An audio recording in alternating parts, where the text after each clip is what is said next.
Welcome back to the Gnostic Informant, and you are about to attain true gnosis.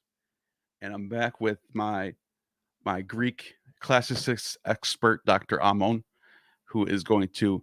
You guys got any questions about classicism, or Greek stuff? Ask away for Ammon. That's why he's here. That's why I have him on. Also a good friend, and we got the up and coming rising star, very not soon to be, but eventually, Dr. Ariel. I'm just kidding. I don't want to put pressure on you, but yeah, student Ariel. Student Ariel's here, and he knows a little bit of Hebrew. So we got that. We got some little bit of Hebrew knowledge happening there. And today, as your idea, Ariel, to talk about the evolution of the religion of the Semitic world, the Canaanites, the Israelites, where it all comes from, some of this interesting connections we have between the ancient polytheistic world up until the more modern biblical monotheistic world, and how they all connect.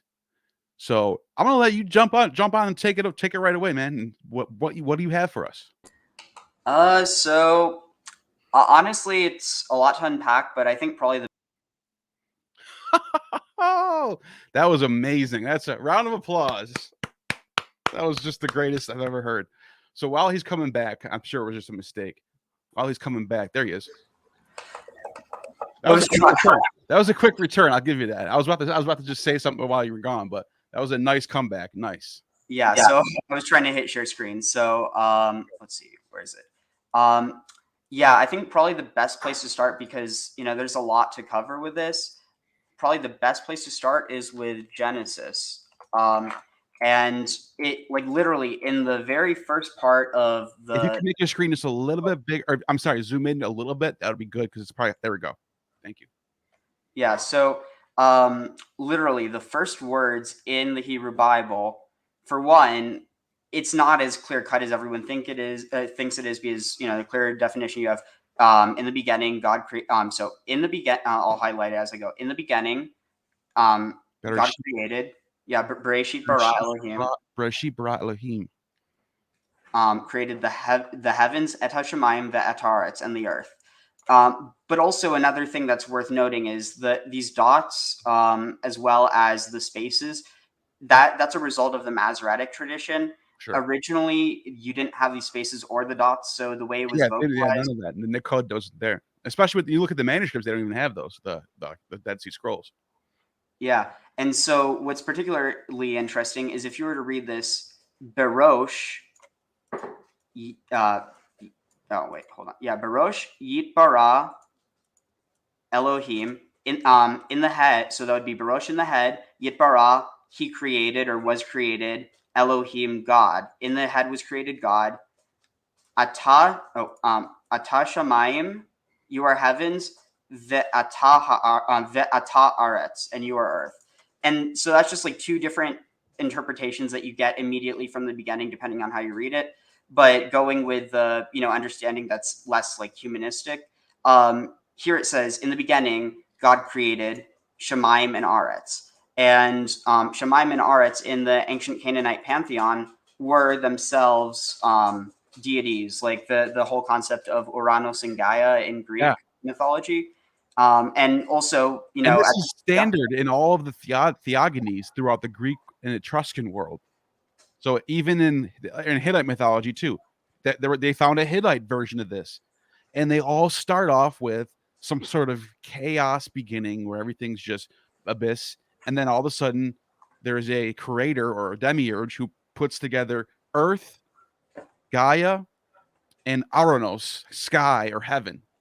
So yeah, and Semitic, like this comes from Sumerian Babylon stuff. Ammon, right? Am I right here? Yeah, I'm looking at my version. In arche epoesenoteos ton uranon kai tengen.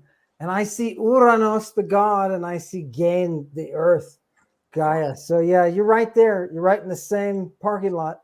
This is this goes back. So go ahead, Ariel. I don't mean to cut you off. Keep going. Oh, no problem. I love talking about this, because otherwise it's just reading it all. So the next thing, so also another thing that's worth noting is in the here, let's just open this up real quick. So I type in Shamayim, Oh shoot, this might. Wow, yeah, never mind. But oh, okay. Well, actually, I know what that's how I found it. So if I type in L, so L is the chief god of the Canaanite / Israelite pantheon. Yeah. But I want you to what take it looks like real quick, just so anyone doesn't know. Most people watching probably know this, but that idol over there, can you just click on that idol? This one. Yeah, that's L. That's the highest. That's L. That's the God of the Old Testament. The one that's the, who now theologians say is outside of time and space. But back in this day, he was literally made out of metal. Like, you know what I mean? And then you get to the Ark of the Covenant, where he's sort of represented by this box. But anyways, I'm getting ahead of myself. But I just wanted to show that off real quick. Yeah. So let's see. I'm pretty sure it said it. Oh yeah. Let's see. Sun Kuniathon. Yeah. Okay. This is interesting. Philo This is the best. This is one of the most mysterious writers of the ancient world, who I'm so glad that people passed him down, because he gives away the lore. Like, he is the one who tells us about Eshmun. He's the one who tells us about these Saturn and Kronos giving up his only begotten son. And like, if it wasn't for Sancho VIII, then we wouldn't even know if there's a connection between these Ugaritic pantheons and the Old Testament, right? So you feel comfortable, Neil, that Baal is Saturn Cronus, right? Yeah. Good. Wait, what?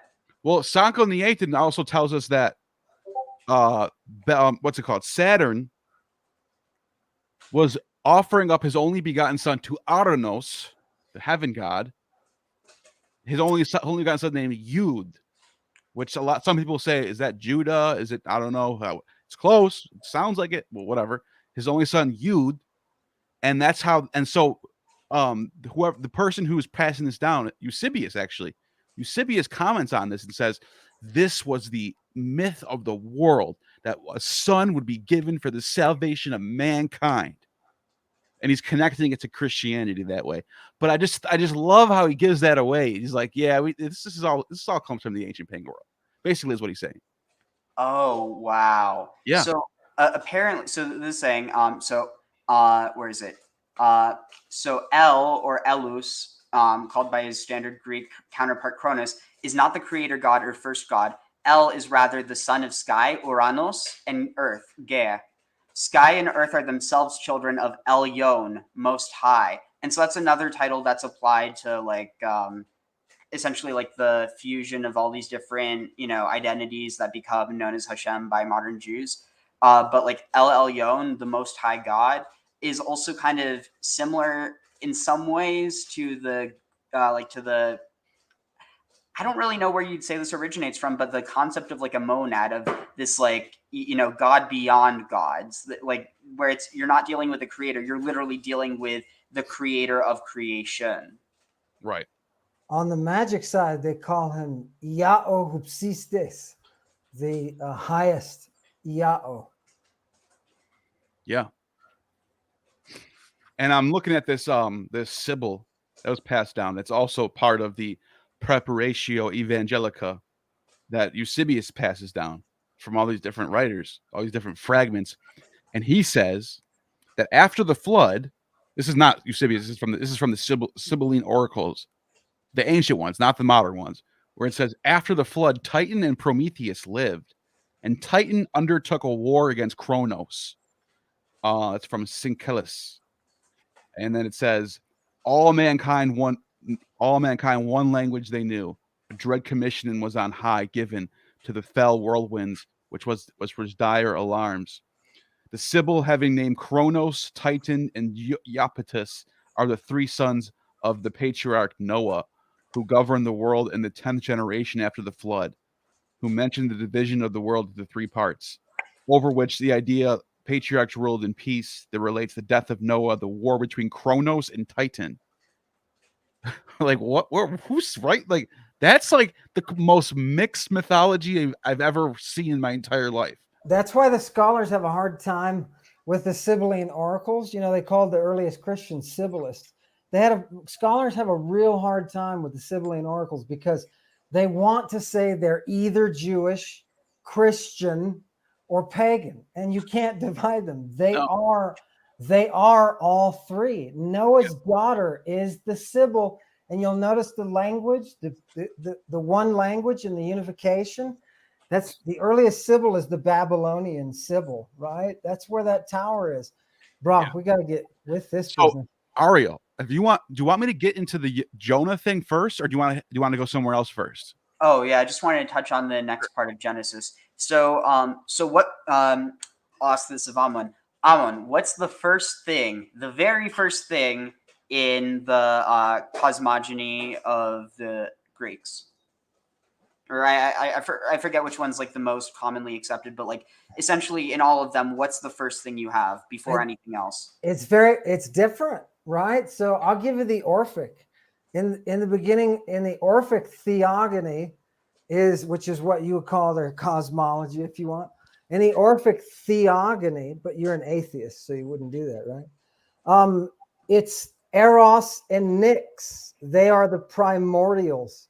They are the firstborn, right? They are the essence in the beginning. So Ananke, she's often called Ananke, necessity. So that's typically what they have on the Orphic side. Yeah. You know what's funny about that is in that theogony that you're talking about, because I've seen it myself. It's funny how night and day don't come out together. It's night and love that come out together. Love is the first god that leaps forth from the primordial waters, the abyss. Yeah. That to me was like, I have to wrap my head around why that is. There's I have a lot of theories on that, but that's another topic for another day. But I think that's interesting. You would think it'd be the dualism between night and day, but really it's love and night. Wow, that was weird. That's a weird way to. Whoever thought of that was, drinking some Kaikion, but it makes sense. Well, it's kind of interesting. But go ahead. It makes you want to know Night and who she is, right? Because we know who Eros, love, is, right? And that's the whole universe that goes in and out. When they separate, there is existence. When they're together, there's dissolution. Yeah. So yeah, good stuff. But your point, Ariel, was with the theogonies. What was your point there? Yeah. So the abyss, or like, was it literally chaos? Right? Now you're talking Hesiod's theogony. Yeah. And you get the abyss. Yeah. What did you want to say? Did you know the abyss is a demon? Anyway, Abyson. Well, no, that's just, I'm real quick. I just want to touch on this for a second because I had Dr.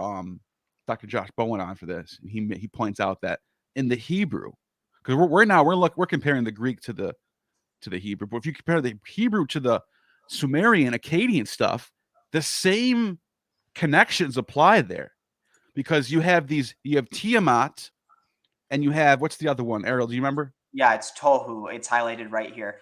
And Tohu and Tiamat. Okay, so you got these two waters, and if you look at these two waters that are separated, in the Sumerian myth, Tiamat, or I'm sorry, in the Hebrew, it's Tehom, which means abyss, deep. But in the Sumerian myth, Tiamat, which is a cognate with that, is one of the gods. So once again, just like we have with Gaia and Aranos, gods becoming parts of the world, you have gods in the Sumerian sense becoming waters in the Old Testament. So the Old Testament writers are taking all these polytheistic sources and putting them into one monotheistic source. It's kind of brilliant if you think about it. And another thing that's really fascinating about this, so you have Vihar's Haita Tohu Vabohu, and the earth was like Tohu is like formless or like uncreated. The Bohu is like chaotic, and that's actually also the root for Yalda Beot. It's from Yalda Bahut, child of chaos. Wow. And so you have that connection here, but then you also have V'choshech al pnei tehom. So you have this, we could understand it as a concept, but it might also be a character, and choshech is darkness. So maybe there's a connection between choshech and Nyx. Yeah, I would say so. It could be, on the Greek side, on the Septuagint side, it's aoratos, unseen, and akataskelastos, and unordered, disordered, not ready, as set up and ready. And then introduces skotos, the darkness. Their skotos isn't Nyx. So I'd have to say no on that one. Yeah, these are different theogonies, I think. Well, but Yeah. to touch on that, I think B is what you were saying, how it's like, what was it, like hidden, or like, what was the word you used? Oratos is unseen, or horao in Greek is the sea, and a is the alpha privative, making it negative. So it's really unseen. In the beginning, God made Uranus and Gaia, and Gaia was aoratos, unseen, literally, it's unseen, and it's disorganized. You're going to love. But the first divinity, that Demogorgon, the one that Neil worships with his serpent feet, that one is always called aoratos, unseen. So there's something, there's still something culty in this context. Neil, Ariel, do you think this is an initiation? I had somebody ask me, a nice Mormon fellow, ex-Mormon maybe, asked me if what I thought about the opening of Genesis as a initiation process that you guide the person through who's entering the religion. Any ideas? Well, so while you're talking about oratos, I mean, like that is 100% reflected in the Hebrew, because one of the alternative meanings for choshech, besides darkness, is secret place or obscurity. Really? Wow, that turns me on. It's so wild. And then the next thing that's worth mentioning is that the one that actually separates the waters is like the wind of, or the wind from God. But wind and spirit are the same word. I mean, both because spirit literally means, the wind that is inside of you, like that animates you. So insofar as that, you have this idea that, like, also later on, especially in like Talmudic tradition, you have this idea that the spirit of God is the Shekhinah, and that goes into probably what we'll talk about a bit later with like the concept of Asherah, who is at one point worshipped alongside Yahweh in the Jerusalem temple of all places, but in other places as well. So like this was something that was relatively mainstream, and it only became heretical after the fact. Wow. I was going to talk about the Jonah thing. If you're unless you have something else you wanted to say about that, because we can, if you could finish that off if you have to. Oh, nothing in particular. Sure. Okay. But yeah, I can pull up Jonah. Sure, you can pull up Jonah. I'm pulling up just a couple images real quick of this Oannes figure. Okay, so let me start this off by saying this: the Book of Jonah is okay. So how do I start this off? Eusebius points something out, and it comes once again. This comes from Synchromysticism, this like really an interesting writer who is. Hold on a second. Why is this not okay? Whatever. So Eusebius hands down this text from Synchromysticism about this god called Oannes. Okay, this is what it looks like. This is Oannes. He's a fish god. He's a man, but he looks like a fish. He's got like a fish head and looks like he's in a costume or something. And there's different depictions of him throughout the he's a Chaldean god, basically. Comes from Babylon.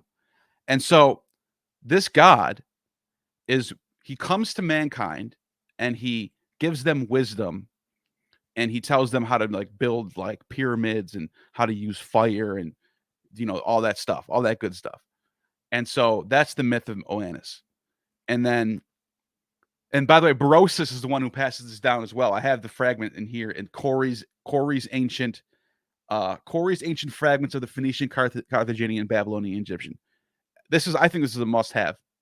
It's from this guy from like the 19th century who put together a bunch of fragments of like super interesting stuff, and this is in there. Does that have any of the demon stuff with the probably one? Yeah. It's got everything from like Babylon and Phoenicia.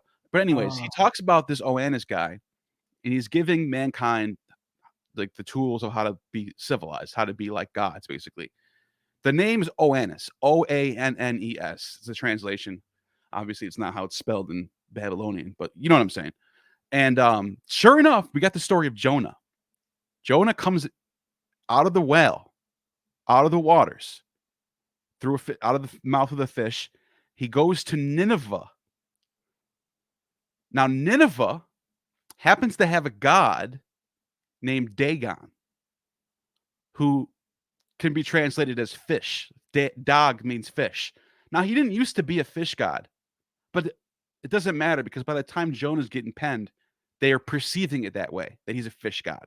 There's like images of Dagon as like an idol of a fish. So also, if I could just add on that real quick. So the reason why there was that association is because in Hebrew or Semitic in general, dag means fish, but interestingly, there's a double meaning because Dagon, like there's Dagon, but then there's Dagon. Dagon is wheat, and how one of the ways that they fertilize, especially on the seashore, they use the fish bones and the rotting flesh to fertilize the fields to grow the wheat. Which is why they worship this thing, right? So okay. So why am I saying this? Well, I got a classicist Greek expert here. What's the translation of this god Oannes in Greek, Dr. Ammon? Dr. Ammon, do you hear me? You're muted. Yeah. Just want the answer. What's the translation? Yeah, I don't know.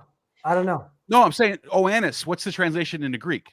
Yeah, no, I can't think of a Greek Oannes, Omega or no, but I'm saying, isn't it Jonah?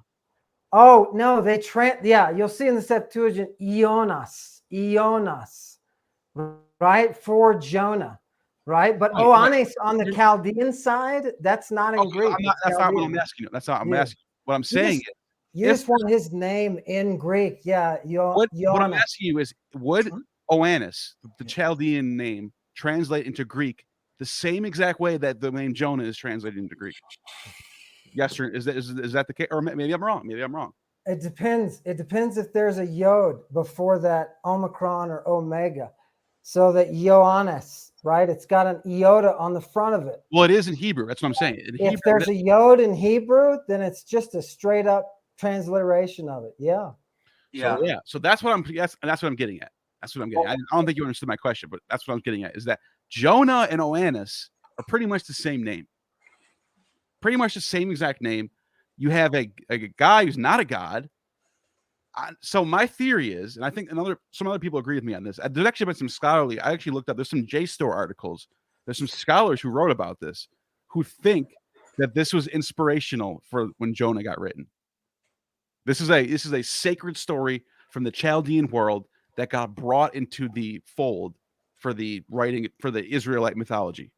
Jonah, the whale, going to Nineveh, and then it doesn't end there though. It's even so. This story gets brought back to the Greeks because Alexander the Great, when he goes and invades all the east, he goes through Nineveh, all that area, Assyria. He's conquering the world, building cities, and they said that some of the cities that repented, basically, like said, Alexander, just take us over. We won't fight back. They compared it to Jonah. So there's a coin that was in circulation in like the 200s, 100s BCE, during the Seleucid period, somewhere in Turkey and Asia, Syria. And it's the famous image of Jonah under the palm tree. And the image of Jonah under the palm tree at the end of the story of Jonah, where he's pondering, why did God let these people live? When he told me he was going to wipe them out, but he let them live, and he's sitting there thinking it's at the end of Jonah. And if you want to pull it up, you can pull it up. That's not a palm tree. Oh, okay. I'm just a tree. Well, but interestingly, one thing with that whole motif of sitting beneath a plant, whether it's a tree or a bush or whatever, it's this concept. It's usually a representation of. You can see references to this as like the Shekhinah, but also more directly Asherah, where basically that you have vegetation as symbols of wisdom. But another thing that I think is worth mentioning, because with Jonah, not only, it would be really telling if it was a palm tree, because that's definitely one of the symbols. That wasn't even my. I just said that. Don't even just ignore. But the reason why I said that though is because there is a coin of Alexander the Great sitting under a tree. Maybe I thought it was a palm tree. Whatever tree it was, doesn't matter. He's sitting under a tree, looking like it's the image of Jonah, but they're applying it to Alexander the Great, saying that Alexander the Great, when he went through Asia, he let cities, he spared all these cities that didn't fight back. Basically, it's kind of sadistic, actually, if you think about it. But I'm just telling you what it was. I'm just telling you the truth of it. That's what it was. And my source for this, if you're wondering if I'm making this up or not, Pausanias, the 2nd century writer. Pausanias, yeah. So yeah, in Jonah 4:6, it says, "Ve'aman Adonai Elohim," and the Lord God gave kikayon, and so that's the plant, and it translates a plant. Kikayon? Yeah, that's a kikayon. No way, dude. Yeah. How do you? What is it? Is this in Hebrew? Yeah. So Ammon had to look up. Go, huh? That's the name of the Greek. That's the name of the drug for the Greeks. I'm looking up Jonah right now because that's the name of the Eleusinian drug they use. Yeah, you gotta find that. You gotta find that. Yeah, which chapter is that in? Where is he talking about the plant? Is that? So this is Jonah 4:6. It tends to get translated to ricinus plant or castor plant, but this is interesting. So here it says castor tree, ricinus, in the Bible, occurring only in Jonah 4:6. So it only occurs once in the Bible in one that's heavily influenced by Greek culture. And apparently, this is interesting. So there's an Akkadian word, where is it? Kukanitum, a garden plant. So then from there, maybe that, though I have no clue where they're getting the idea. Oh, maybe that kiki means ricinus, but this is not kiki. This is, wow. I gotta look into this. We gotta look into this to see if there's a connection between this and the kaikion. I don't know if there is. Wait, I just did. I just looked up the text in Greek, and it's colocynth. It's not kukeon. Okay. So it's not. You got no Greek side evidence for it. If it were the kukeon, they would have translated it straight up kukeon, but they translate it colocynth. So a gourd of some sort. Yeah, I'm actually going to push back against that because of the reason that there's a lot of stuff that was deliberately. Well, you could argue it was deliberately. It's impossible. Well, I mean, there is this tradition that the the Septuagint. It was commissioned by by one of the Ptolemies, and they commissioned 70 elders, or technically 72. Yeah, the story goes is by Josephus and others, where the Ptolemy and some other people got 70 of the high priests, or the highest, of the Levites, basically, from Israel, brought them into Alexandria, put them in different rooms, and had them recite the Torah and translate it into Greek. And the story is that they all had exactly the same story. It was a miracle. So if you believe that, I have a bridge to sell you. Yeah. But that's the story. I'm just telling you the story. But anyway, go ahead. So yeah, the reason why this is important is because if we're trying to go off of the Septuagint to decipher, the plants that we're using, that's a really bad idea, because we know that cannabosum, I mean, it's almost irrefutable at this point that cannabosum is cannabis. But the thing is, the Septuagint translated it as calamus. So there's a theory, I forget if there's actually a tradition that's written down about this, but basically that they were deliberately mistranslating the secret knowledge so that it's almost it's kind of like the same idea how the Quran, how you can have a translation of the Quran, but ultimately there's only one Quran and it's in Arabic. Yeah, I get that. So I think you might be able to argue there's a certain, or a similar thing there, because the thing is that why would they choose to name it Kikion in Hebrew? No, it's not the same. It's not the same. Yeah. But anyways, let's go. I got a super chat that I want to address. This is a good question from Philip Demick. Was King Baal of Tyre named after God or deified? Does anyone know? Is Baal part of his name? Because it might be for instance, you have Eshmunazar. The king's name isn't Eshmun, it's Eshmunazar. Well, I think it's Abibal. Oh, so that means my father is Baal. Yeah, father is Baal. It's sort of like the Greek name for what is it? Like father lover. What is it? Greek. Ammon. Philopater. Ilopater. Yeah, it's sort of like Mhm. just like that kind of name, basically. I love Ptolemy, lover of the father. It's sort of like that. You know what I mean? It's a religion. Which this is a good reason why I like this question, though. It reminds me of something. It reminds me of there's a Phoenician king of Beirut, also written about by Sankun the Eighth, and again, who was my favorite ancient writer for some reason. He just has the greatest stuff. He says, or he was alive during this king's time. This is like 1200 BCE or something like that. And he says that the name means Ashmun saves. Ashmun Atzer. So it means Ashmun is the 8th son of this king named, or god, I guess. He's a god and a king. His name's Sidek. Sidek has 7 sons who are known as different writers like Photius and Damascus say are basically the equivalent of the Cabiri, the Greek Cabiri.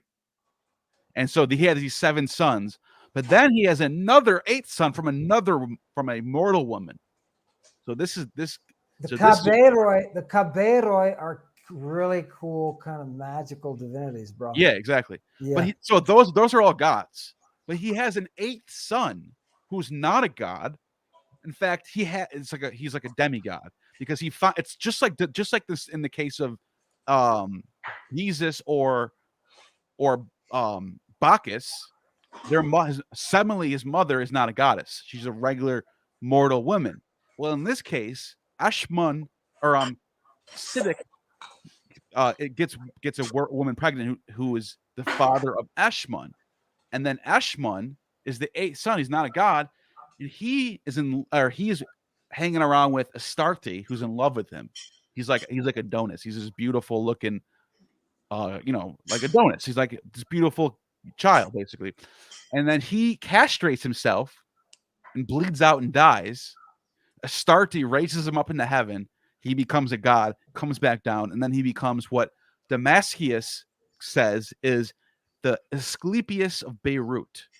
So you have a god who's a dying and rising god, a healer god, and he's Semitic. His name means oil. Shmun means oil. Or if you want to interpret him, he's the 8th son, and the word 8 in Hebrew or Semitic languages is Shmoneh, 8. The pun. And interestingly enough, I mean, this might be a bit of a stretch, but you do have the isosophy value of Jesus in Greek is 888. And Right. so it might be like, given we're just projecting our own perceptions, but it might be this concept of like Trismegistus, like thrice great. So it's saying, oh, you have Eshmun. Well, we have Jesus, and he's 3 times, or he's 100 times as great as I don't know. I'll tell you what. This might be a coincidence, but if I was a mythicist, I would be all over this, and it shocks me. The mythicists are just like, there's so many things that mythicists can point to that can strengthen their cases, and they don't care about that. Like this to me is like you could call it a coincidence, but the fact of the matter is it's a really weird coincidence that he'd be 8. His gematria equals 888. You know what I mean? I'm just saying it because we got a god who's the 8th god. His name means oil. There's a king whose name Ashmun saves, so he's a salvation god, and he's like it's kind of the similar story. Dies, his blood is magical, all that stuff. Like, but anyways, I'm just saying. If any mythicists are out there, take some notes. Don't let Ralph hear you say that. All of a sudden, he'll have this new theory that Eshmunazar was actually Jesus. No. I showed Ralph Eshmun when we were still friends, and he just totally butchers it. He thinks it's an Egyptian god. He doesn't know what he's doing. He just makes so. Here's Ralph's methodology. You show him something. Hey, Ralph, look at this is Eshmun. What he does is he says, how can I make this match my book? So he finds in his book he makes Egypt is like he basically ignores all Sumerian history and just says Egypt is the greatest. And so for Eshmun, for some reason, he ties him to Egypt for some weird reason. There's an argument for that. Yeah, but not what he's saying. Not what he's saying. Oh, no. Eshmun comes from Tammuz, and you can actually trace the lineage back. And there is a god from Sumerian. No, I'm sorry, he's an Assyrian god where the name Eshmun is actually tied in it's that the name Eshmun is actually tied into his name. It's Eshman Nagazer or something like that. And he's an Assyrian version of Tammuz. So you can see the traditions going all the way down to the Phoenicians. He's not Egyptian at all.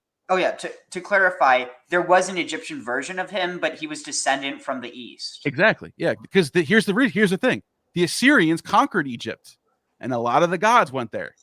It's not the other way around. I just want to point out what a great question that was by Philip. Yeah, because which came first there? Who's the chicken and who's the egg? Is it because you've got these Greek euhemerists saying, these guys were all kings or and queens originally. Yeah, so where's Zeus is originally a king, right? He's this Cretan king.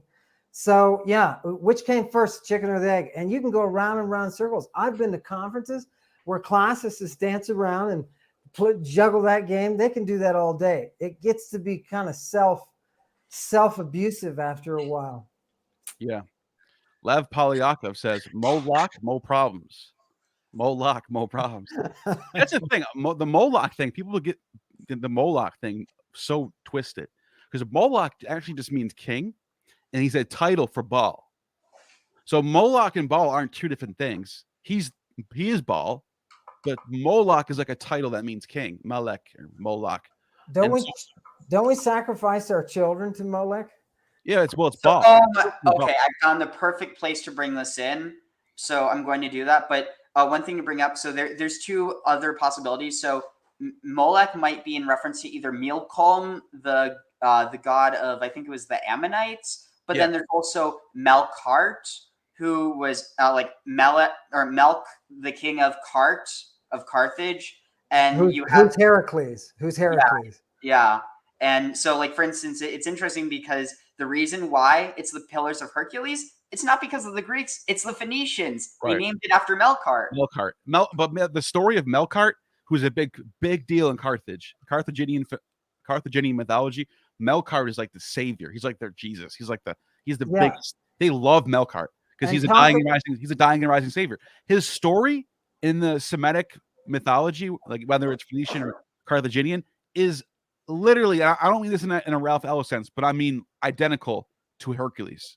He has the 12 labors, just like Hercules. He's a big, strong carrier of like a big strength, strong god like that. And just like Hercules, who goes down to Hades and gets killed, goes down to Hades and rises back up again. That's how Melkart is.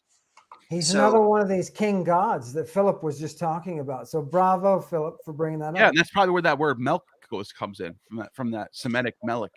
I'm just guessing. I don't know if you know about that or not. Sorry, one more time. Do you think maybe the Melech for like Melcom or Melach or Melkart, that Melk in the beginning sort of has a king? Oh, 100%. Yeah, 100%. That's what I thought. And then, like, I think, for instance, like in is it Yazidis that they their god is Melech Taus? But I think in that case it's from the root malach, which is like an angel, the peacock angel. Though I don't want to speak to this because I don't know enough about that. But so some interesting references I wanted to bring up before we got too far away from the whole concept of like Tzedek and the Kabiri. So this is Ibn Ezra on Exodus 20:14. Actually, hold on. No, the part that was relevant. One who was born under the influence of Jupiter, but in Hebrew it says Tzedek, and so that's the same root as Siddiq. Wait, are the Kabiri 7 sons of Jupiter in Greek mythology? Ammon? The Kaberoi. No. Hang on a second. Let me get their lineage. I forget who they're. I didn't know either. But go ahead, Ariel. I think it's Hephaestus, actually. Give me a second. All right, go ahead, Ari. Yeah, so let's see. Let me just find it. Okay, it should be the second reference. Okay, yeah, so one who is born under the influence of Saturn will be a man. And so, interestingly enough, I also think it's probably relevant to bring up the Hebrew names for the planets. So you have really the relevant ones. So you have Noga, which is Venus, and that means like shining one or bright one. Mars is Ma'adim, not as relevant, but where it gets interesting is Jupiter is Sedek, and then Saturn is Shabbatai. And so Shabbatai means like the slow or restful one, and it's in reference to like, you know, how long it takes to go around the sun. But on top of that, you also have this context of like being the seventh, because Shabbat means both to rest, but it also means the seventh from Sheva. And so that's interesting. yeah. Yeah, But Neil, I was right. It's Hephaestus, and it's on primarily on the island of Limnos. Interesting. where I they just come found out. from. I just found out that Diodorus of Sicily says that were known as in Crete as the Aedoi Dactyli, Idaean dactyls. Yeah, And the so they were Idaean a race. dactyls, right? They were a race of beings associated with the Great Mother, Phrygian goddess. So that's going back. That's like ancient stuff right there. And like you said, they were the son of the metalworker. Yeah, the dactyls, they're the fingers, baby. They all have power, and there's different ones. Wonderful demonic overflow there. And that's another thing we should point out is when you try to make equivalents between the Greek versions or the Semitic versions, they're not going to be 1 equals 1. There's going to be differences. Sometimes they might have a different father god. They might have a different mother goddess. There's always differences. They're not going to be exactly the same. Like Tammuz and Adonis are not exactly the same. You know what I mean? Yeah, and what's cool is you said you were telling me you were throwing tasks at us last time, talking about the Jewish people leaving Crete, their homeland. So they may have had a familiarity with the Kabeiroi, right? If they were down in Crete, that's fantastic. To read that story because it has to do with Jewish origins. Ariel, did I cut you off? Are you still going somewhere with that? I'm sorry, I do that a lot. Oh, no, it's fine. I was just trying to find the next source I wanted to bring up in context of because Ammon said, you know, hey, don't we sacrifice our kids to Moloch? And so interestingly, I think I might have found an argument because I mean, obviously you have this whole you know, theory like, was child sacrifice a thing or not, and like this is throughout the world. But I mean, a lot of I think Dr. Francesca Stavrokopoulou, she's done research in this. I forget exactly what the conclusion was, but they were examining like it was a child graveyard, a Phoenician or Carthaginian child graveyard, and they were trying to, you know, examine the remains to see, first of all, how the children died, because they also found like you know, scorch marks and stuff. So the question was, were they dead before or after they were burned? But on top of that is looking at the distribution of biological sex, because if you can, you know, determine what that is relative to the rest of the population, I mean, it's not exact science, obviously, but you can try and see whether they were choosing a certain gender because they either favored it or viewed, like, you know, there was all this politics around why you would choose one versus the other.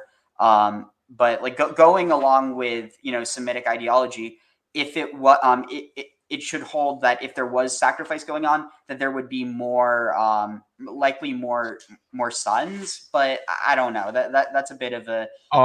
Yeah. I'll give Neil, if I can, I'll give it in the context of what Ariel just said. I'll give a shout out to Dr. David Soren, who was one of my archaeology mentors when I was in classics, and he worked at that Punic site. And yeah, it was a big deal when they found it and declared it was a sacrificial or a ceremonial gravesite. It wasn't just kids that died. Yeah. There's a lot of debate. Kids that were sacrificed. Yeah, there's a lot of debate there too. Yeah, that's a good point, and that's cool that you were there for that. But I wanted to show some before I read this super chat by Paul, just real quick on Siddiq, because George Rawlinson from like a century ago is one of the only few people who really dug deep into the Phoenicians, and he writes that he's using the sources too. You can see, you'll see what I mean. Siddiq, who have mentioned as distinct deity on the strength of statements by Philo Biblius and Damascius, Neoplatonist, scarcely appears as separate object of worship either in Phoenicia or elsewhere. The nearest approach to such an appearance is furnished by the name Melchizedek. There's Melech right there and Zedek. We were just talking about that. Melchizedek and Adonizedek, which means Lord Siddiq, which may admit the rendering, Siddiq is my king, Siddiq is my lord. Siddiq has not been found as an element in any purely Phoenician name, much less is there distinct recognition of him as a god upon any Phoenician monument. We are told that he was the father of Eshmun and the Kabiori. And as they notice how he separates them, the 7 sons and the 1 son, because they're from different mothers. And as they are also included among their deities, from his name, we may conclude that there is a personification of the divine justice. Eshmun is next to Baal, Ashtoreth, and Melkarth as the most clearly marked distinct presentation of Phoenician deities. That's crazy. Yeah, especially Baal Hamon, or Baal Hamon, as they used to tell us. And that, his identity with Melkart is pretty solid. And it's basically Jupiter. Jupiter, what's the Jupiter Optus Maximus? Because there's different types of layers of Jupiter. It's the highest version of Jupiter. Jupiter Optimus Maximus. Baal Ammon, which is like the god Ammon from Egypt and Baal combined into one, right? Why do you think you have Baal Hamon? Now, linguistically, the Semitic languages, people are going to fight with you, and they're going to say, "Wait a minute, this is Punic, brah." Right. So the Hamon is not the same root as we see in the Greek with the Ammon and Amun in the Egyptian. But the problem I always have with that is, brah, these are all North African. Yeah. They're all North African gods that have the same roles. So why aren't they linguistically? I think it's because, post Christianity, that assertion of the Greek is a translation and has nothing to do with the Semitic side, with the Hebrew. It's just like we put a convenient divider that didn't exist. These people, there's still a Jewish Sibyl, brah, and a Sibyl is a Greek concept. That's a I agree. That's a good point. There really is no borders. They're all borrowing from each other. That's no borders, man. No borders. Yeah. Paul Kickling, the pattern going on here is obvious to me. A Platonic cleansing of the illusionary distortion of truth from knowledge that has come prior. And you see this play out over theology. I agree. I think the if you follow the stream of Platonism, or even go before Plato, the Pythagoreans, the Orphic mysteries, if you follow that stream of philosophy all the way down, you can see how it's influencing religions around it. So someone like Philo, read Philo right here, baby. Philo. He wrote a lot of books in the 1st century. He wrote a lot of books, and he was a Greek writer who he loved the Torah, he loved Moses, he loved the law, he was a Jew, but he was a Platonist. And he knew, and he even said that every single person, every single god, Adam, there's two versions of everything. So there's two Ammons right now. There's one Ammon in heaven who's perfect, has no illnesses, doesn't do anything wrong, he's perfect. And then there's the one down here on earth, Ammon, who's the flawed one, he's the flesh one. That's Philo saying, not Plato. So that's Paul. That's a good point. Just remember, your Philo is quoting the Septuagint, just like Paul did. Absolutely, yeah. He was a Greek writer, But I think also wait. So is the flawed flesh one? Is that the one that's in this live stream? Yeah, that's us. We're the flawed flesh. You know what I mean? But yeah, so real quick, because I don't want to forget about this. But also, like, there's a lot of stuff to touch on what you were just talking about with Ammon and Baal and Tzedek and all that. But so this one, y'all can see it, right? Okay, yeah. So, well, first of all, do you all know the story about Shibboleth? The reason why that's used as a word for password, basically. Yeah. So I don't know it that well, but could you just give a quick summary? Wait, say it one more time. I was just going along with you. Sorry. Right, so Shibboleth. I'm not exactly sure. I have no clue. Yeah, I have no clue. Okay, so do it 7? No, so Shibboleth, it means like a sheath, or like a bale of wheat, basically, or like of a harvest. But so there was, I forget exactly what let me look this up real quick.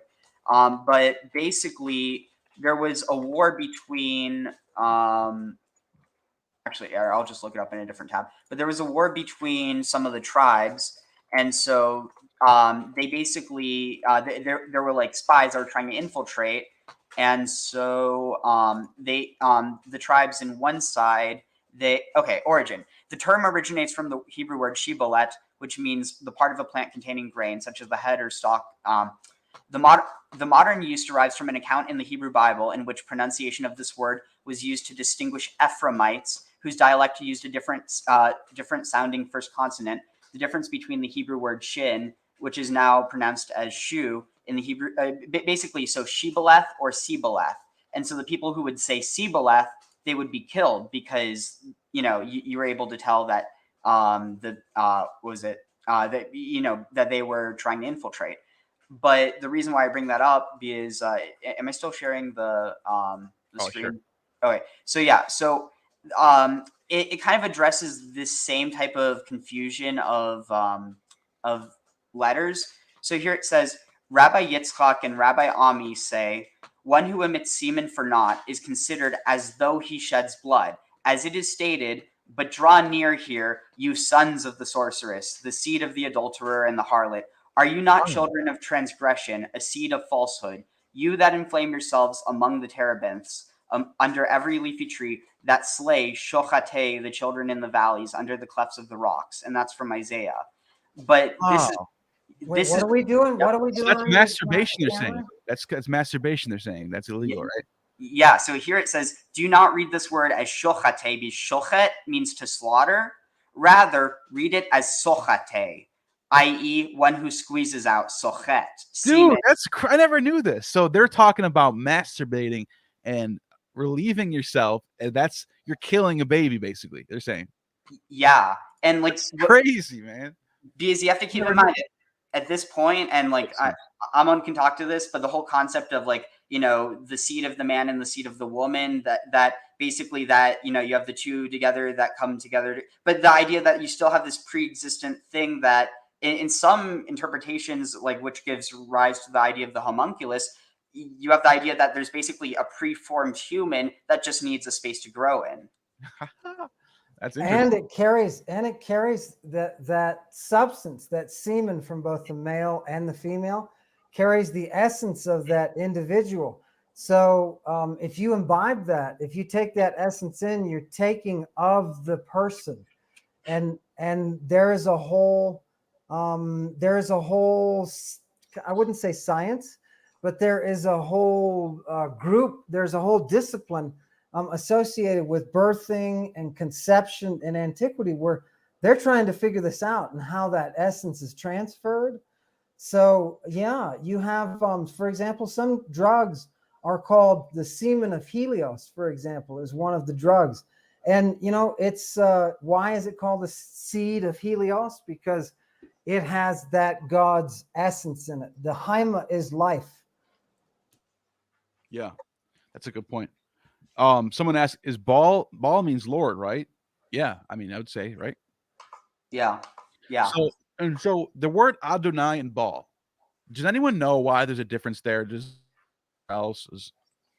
So there is a slight change in context. So Baal means like master or owner, but Adon means Lord or like ruler. So there's this context of ownership versus. So it's almost like the difference between a master and a king. Like you want to serve the king because the king is the head of the land, but your master just owns you. And doesn't Baal and Ashereth mean husband and wife too? So so Asherah or Ashtoreth? Asherah, whichever one means wife.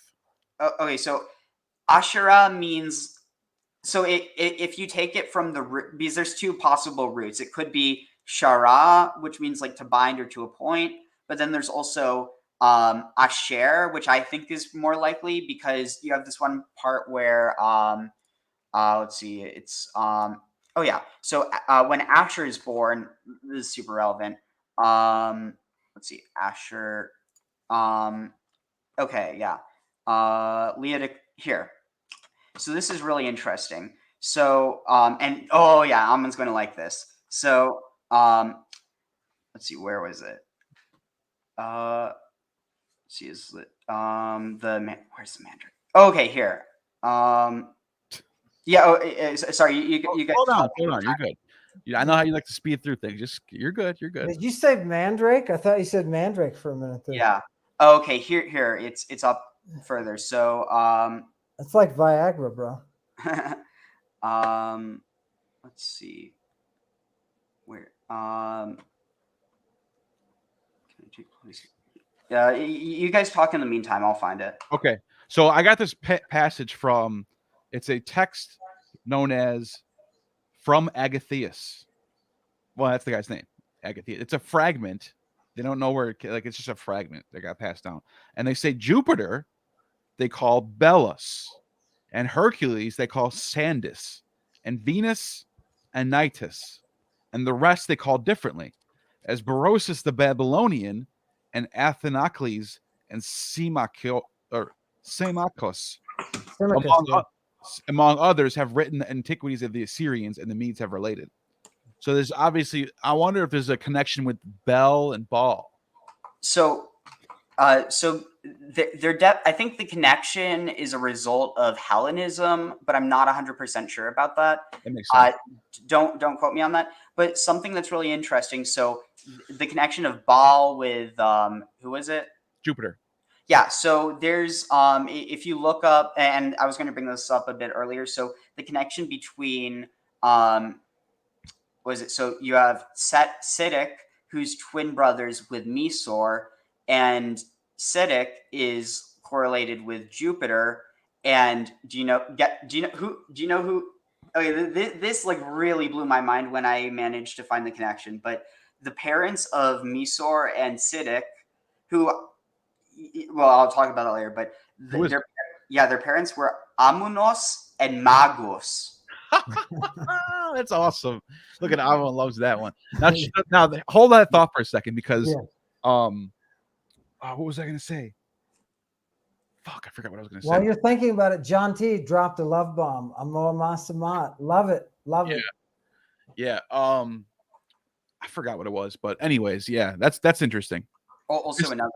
Oh, I was just going to say real quick. The name Anatis that they associate with Venus. It sounds like they're trying to correlate that with Anat, who was more correlated with like Athena or Minerva. Oh, yeah. I remember what I was going to say. Yeah, that's a good point. Go ahead, finish that. I just remember what I was going to say, but go finish that. But it's interesting because the story, one of the big stories of Anat in the in Ugarit is that she threatened her father El with essentially splitting open his head, but from the outside. Whereas in the Greek, it's like the Prometheus myth, or Hephaestion. It's like Hephaestus. Yeah, Hephaestus coming up with the axe. Yeah, nice. So is that why they associate it with Minerva or Athena? Nice. I didn't know that. I didn't know that the Sumerians had a version of that. Or is it Ugaritic? You said Ugaritic. Ugaritic. But another thing, keep in mind. So who else split open her father's head? Athena. Yeah, that's what. Well, no, Athena comes out of the head. Well, still splitting it open though. Right. No, exactly. That's a good point. It's still, you see the motif still. I see what you're saying with Hephaestus. He was the one who actually opened it. Hephaestus is the one. No, it was Prometheus. It was Prometheus that took the axe of Hephaestus. It was his magic. It was the Smith's magic, baby. His dactylon, his fingers. Oh, love that finger. Now check this out, right? Because you reminded me of what I was going to say. Because speaking of the Ugaritic text, Baal and Yahweh are brothers. They're sons. They're different sons of El. Baal is the cool guy. Baal is the one who's going out getting women, doing his thing, going to war, battling. He's like he's the one playing cards and 4 a.m. in the bar. But Yahweh is like a little bit different. He's a little more of like a, whatever. He's just Yahweh. But I just think it's interesting how in the Ugaritic text they separate those two. They're not the same God. Whereas later on it sort of becomes like they sort of get meshed together. What you mean, Baal and Yahweh? Yeah. Well, and here's the other interesting thing. If we're looking at it within this comparative lens, so Baal, he's associated with a mountain. With which one is it? It's Mount Sophon, Har Sophon. But do you know? Well, so obviously there, but okay. So if you look at the motif of like Mount Sinai or Mount Seir, the way it talks about it is very like volcano-esque, like the fire on the mountain. And there's like on top of the fact that Yahweh was a god of metallurgy, there's a good reason to suggest that maybe Yahweh was like an equivalent to Hephaestus. Yeah, I've seen that 100 times. Yep. There's a lot of scholarship on that. Especially when you talk about the Zion thing, where he's like a volcano god. Also, it's worth noting there's only one letter difference between Zion and Saphon. It's just it sounds more different. Oh, and Vulcan, where that the name volcano comes from, is a Latin version of Hephaestus. So you see, Yahweh is a volcano god, and he's got a lot of similarities with Hephaestus, and then you got Vulcan. So what do we do with the Hephaestus myth where because we're talking about Hephaestus and Athena here, and one of your commenters, Yellow Psych, talked about, Metis was the one that Zeus swallowed. That Foresight was the one that he swallowed her, and that produced Athena. That's Athena's mom, right? Wow. But you said Hephaestus. You said Hephaestus. What about the he chases Athena, tries to mate with her. She's like, and he ejaculates, and his ejaculation hits the earth, and when it does, it becomes this serpent god that they keep on the Erecthium, right? So dude, that's interesting. I never knew that. That's interesting. Mr. Monster says, how big of an influence did the sea people have on the land of Canaan when it comes to Israelites? So I think I should be Tacitus on this one. I'd argue a huge amount, because, for instance, there's this one theory that Issachar, so it might have originally been Ish Shachar, or not Shachar. So yeah, you have two interpretations. It could be Ish Shachar, man of Shachar, and Shachar was the dawn god. But alternatively, it might have been Ish Socher, man of sail, or essentially mercenary. And they're one of the groups of the sea peoples, the Philistines. The tribe was known as Shekel Ish. So instead of, Shecher Ish or Secher Ish, it's Shekel Ish. But so shekel means, money or silver, or sorry, not silver, but like, money. And so basically that it might have been that Issachar originally was a tribe from the sea peoples, and they got like assimilated in. That's just a theory. But then you also have, the fact that Samson and Delilah, that there's a story of them, having this relationship. It's indicative that it was something that was probably happening between Philistines and Israelites. Yeah, that's interesting. Let's see. So this reminded me. Tacitus, in his histories, really connects the Jews with I guess you could say, sea peoples, because he says they come down from Crete. And the story, according to the Egyptians, of the Hyksos, I guess you would say, but not just the Hyksos. Hyksos are later. They are like a dynasty of right before the 18th. But basically I'm just like saying what the ancient historians are saying, because we figured out this is not true. But anyways, he says that the Jews come from Crete, and there's a mountain in Crete called the Idea or Judea, which he's like, I guess you could say is whatever. It's Idea. And he said, Mount Ida. That's where Zeus comes from, right? Yes, Zeus is buried there, according to what's his name? The person who made him into a real king. Euhemerus. Euhemerus says that Zeus is buried in Crete on Mount Ida. Now he says that they were fugitives that came from the island of Crete, invaded and got very powerful in Egypt for a few centuries. They were called in. Okay, so what happened then is somebody went to the Oracle of Ammon. One of the Egyptians went to the Oracle of Ammon, and Ammon said, "We're done with these people, these Hyksos, whoever they are. Get them out." And so then there's like famines and all these destructions and all this, like, it's just like kind of like the Bible, like kind of like Moses, like, and then the Hyksos end up, or whoever it is, the Israelites, people led by Moses. This is according to Tacitus. So this is 1st century. This is not ancient, or not. This is not it's not a primary source by any means.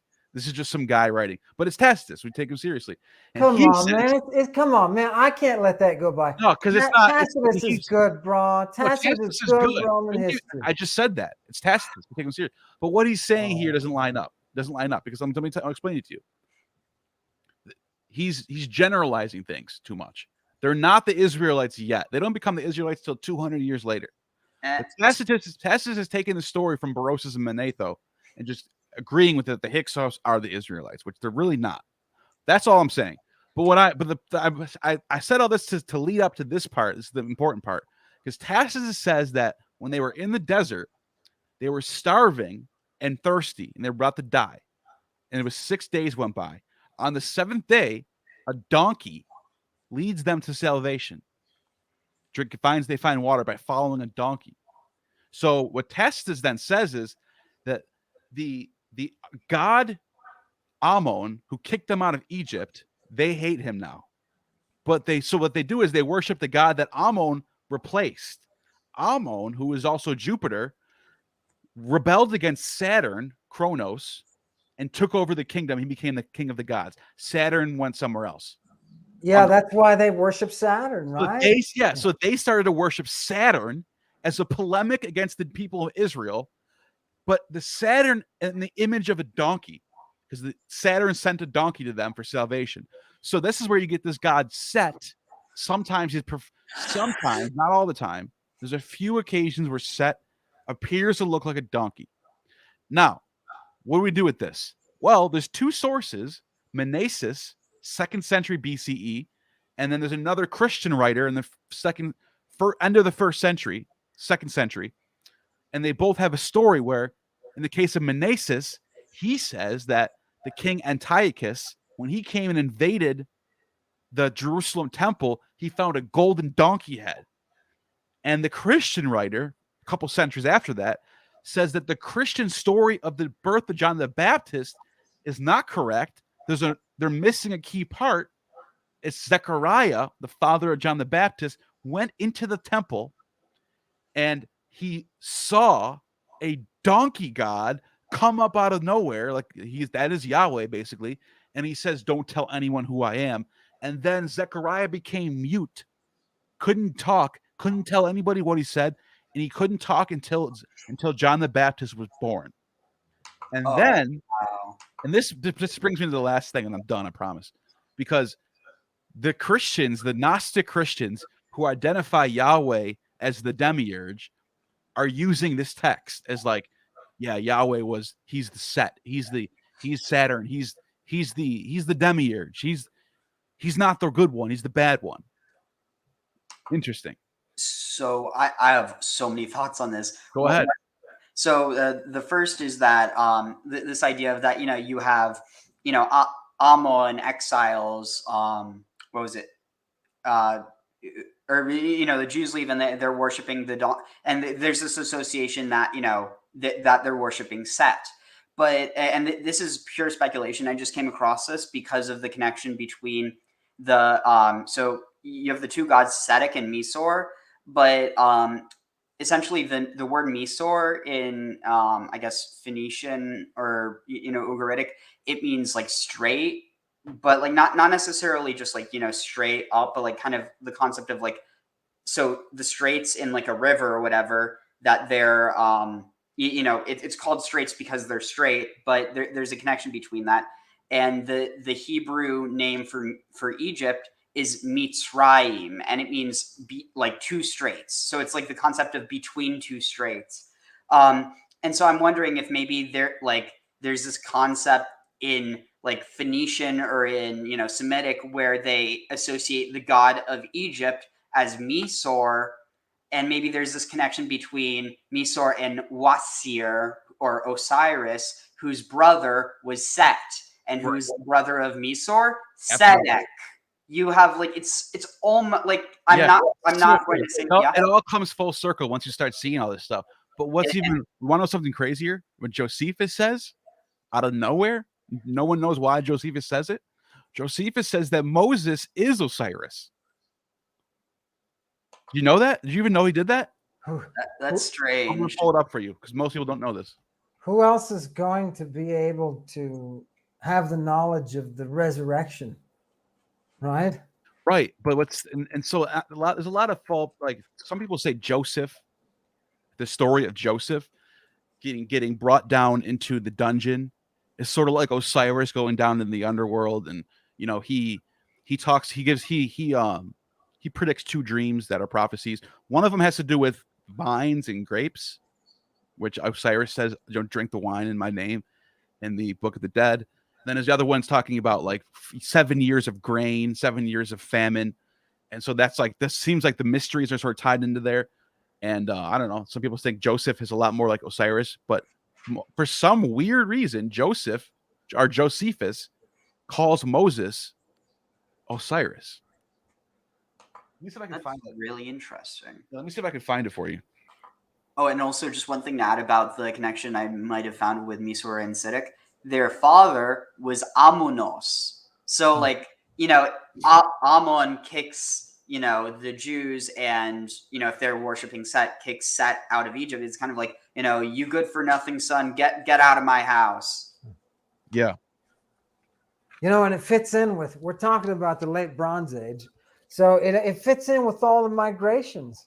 You know, it makes sense that they'd be moving around. Would you have a problem, Ariel, if you found out your ancestors came from Crete? Would that bother you? Well, so, and here's the interesting thing. Who was Crete colonized by? The Phoenicians. Right. So it makes sense. And by the way, right down the street in another island, Samothrace, they have a clearly connection to Adam. This is a god named like Adamus or Adapus or something, and he's the primordial god, the first god to be the father of all mankind.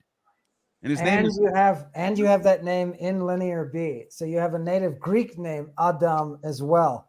So yeah. And wait, it's a little further than the block. Samothrace to Crete's kind of far. It's a far distance. Yeah. Oh shit, my camera. Yeah. Hang on.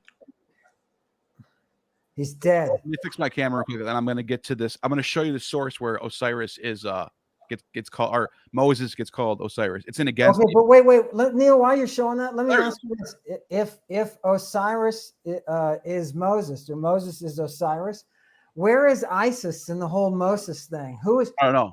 Who is his oracle that's going to raise him? You know what I mean? Who's the? I have no idea. That's a good question, because I don't know. I don't even know why Josephus says that. I don't even know. Oh God! Why did I? What? I mean, there's 2 interpretations that you could go with if you're looking at it in that, you know, view. On one hand, it could be his wife, which would be Zipporah, and there's interpretation whether she was a Cushite or whether she was a Midianite. But the interesting thing is, who's the prophetess? Oh shit! I just thought of something. Moses marries. Is his wife described as Moses marries the daughter of the high priest of Heliopolis. Yeah, okay. Did you know that? It's in the no. That's not like some pseudepigraphia stuff. That's not apocrypha. That's in the Torah. Moses. Oh no, I'm sorry. Is it Joseph that does? Joseph. Yeah. Joseph. Yeah, I don't know Moses' wife. What do we know about Moses? I gotta say this. That was a bad screw up by me. Joseph marries the daughter. I'm sorry about that. Yeah. Not Moses, Joseph. Come on, man. You corrected yourself. You corrected yourself, and that shows that you don't want to mislead people. No, all I care about is truth. So nice job. What do we know about Moses' wife? Well, so just to touch on that, so Joseph married Asenath, but in Hebrew, Osnat, but like it's derived from the name Anat. That she was like I forget who she was a priestess of, but it's a goddess who is commonly like syncretized with Anat. But so Moses married Zipporah, and she was the daughter of the priest of the Midianites, Jethro. And so that's who I'm thinking of, right? And so he's also he fits some of like the green man typology, or like the motifs. And so he's a herbalist, he's an alchemist, he's essentially a shaman. But so Zipporah, it also is the feminine form of bird. So you might have this connection to, you know, the goddess in that. But what I was saying before is, so you have you have Osiris, who's apparently Moses, but Isis wasn't just the wife of Osiris; she was also his sister. His sister, yeah. And importantly, the resurrection agent. So, and I mean, I wonder if there's any. you know, when those Nicolaitans, they get a bad name, but when the Nicolaitans come along and they're like, hey, we have the female communion for you, get in with it. It makes you wonder, is there a tradition that's reflecting of that female being the dispenser of the communion? You know, do we see that in the early Jewish stuff? If it's true, okay, if the Jews left Crete and worship Saturn, Baudelaire says Saturn and Saturnian worship is the oldest form of Satanism, and that's why he writes his little liturgy of Satan, because he knows that Rho or that R can be assimilated. He knows that. So I wonder, is there a role for her?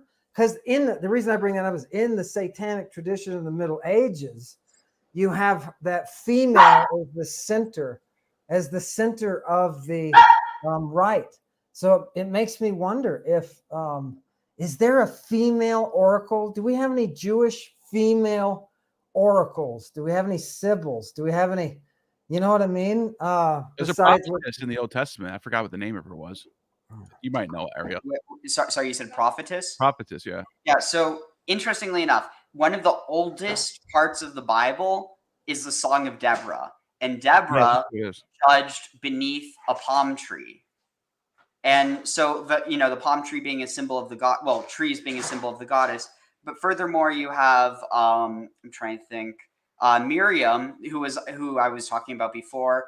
But then you also have, those are the main ones I can think of. But what I think is particularly interesting, so you were asking if there's this, concept of communion within, this might be more Hellenistic Judaism. Assuming this is, a Hellenistic text that was written in Hebrew or whatever. But so Proverbs 3, here, I'm sharing it, I think. I'm not sure.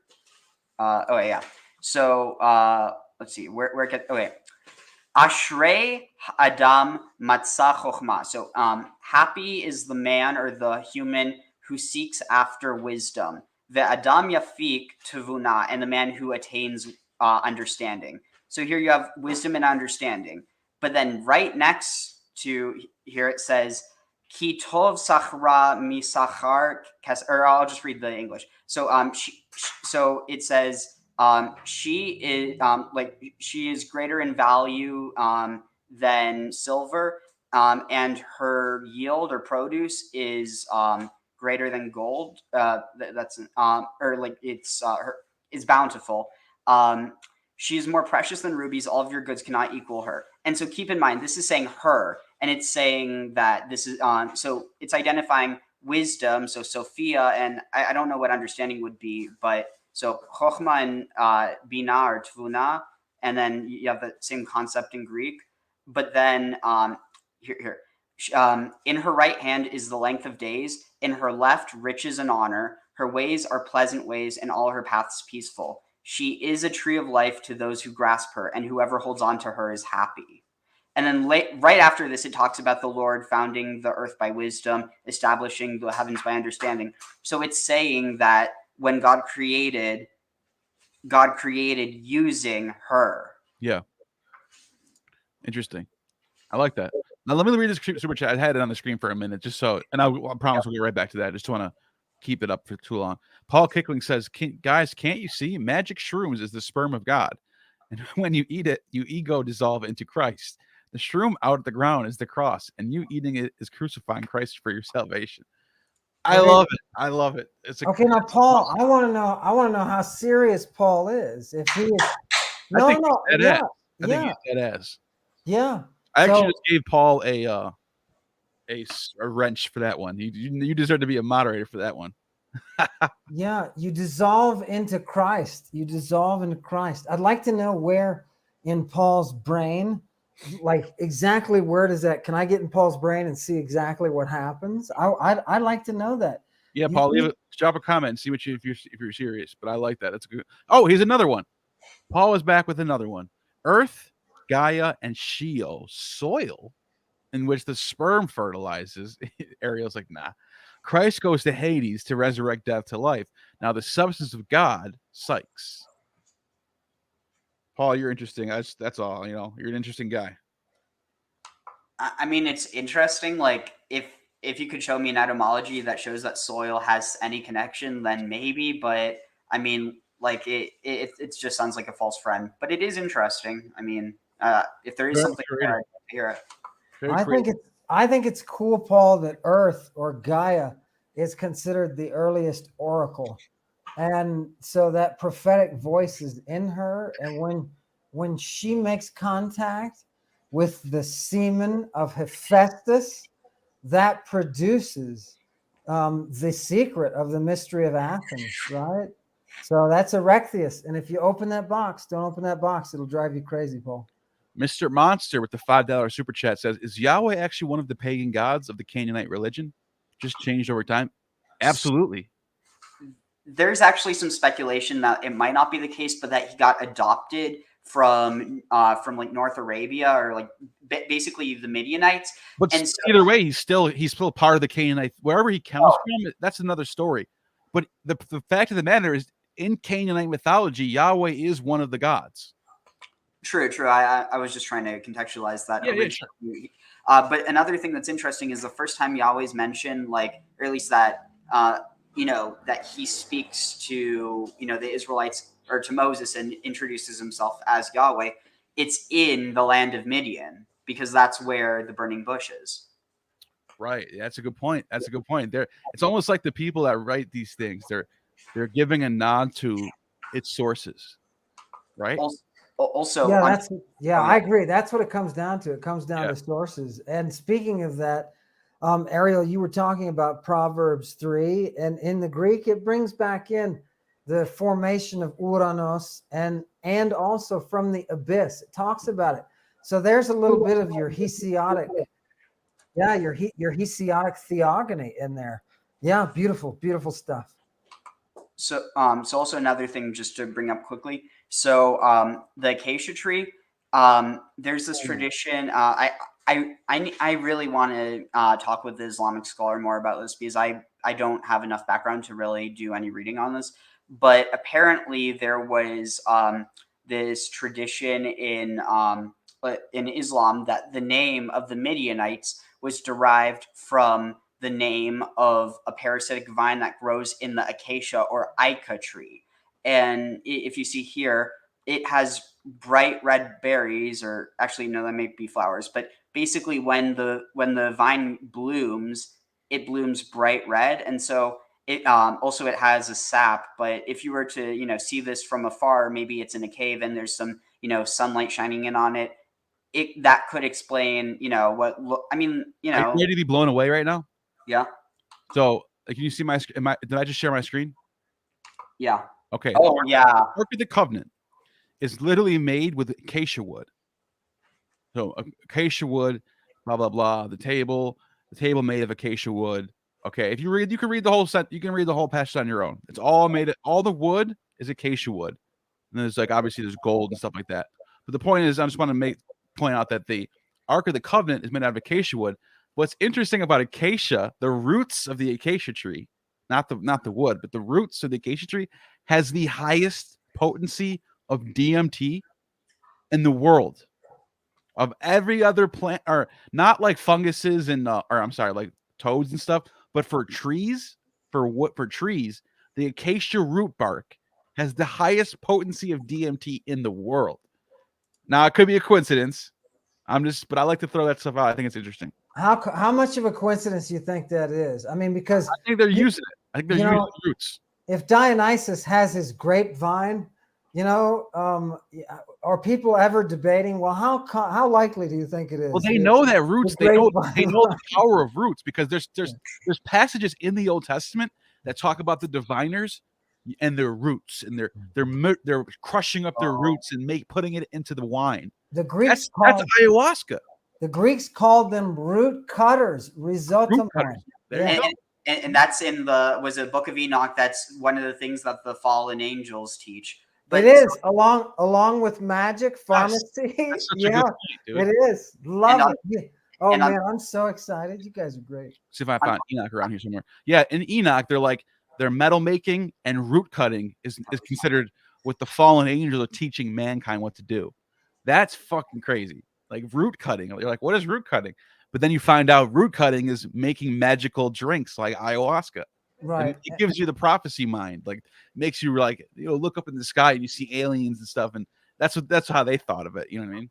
Yeah, Also- and I've seen the Enoch text, and it says, not only does it say that, it says those who use the pharmacon, right? So right next to it, right within it, you got the magic, you got the drugs, you got the root cutters. Yeah. Yep. Oh, Neil, if they didn't use the acacia in the right, I'd be shocked. I'd be Yeah, shocked. I would be surprised too. Yeah. Vesper says, how about Zadok, Siddiq, Zodiac set in the relation of the sons of Zadok, or order of Melchizedek, which Jesus is said to be a priest of? Something I'm looking at. Zodiac. I don't know where that word zodiac comes from. Do you know? Oh yeah, so it's zodiacos. I think it's the same root as zoo. It's like it's like the wheel of animals. The life, Oh, life. Zone is something that's living. Yeah, zoology. You get zoology from that.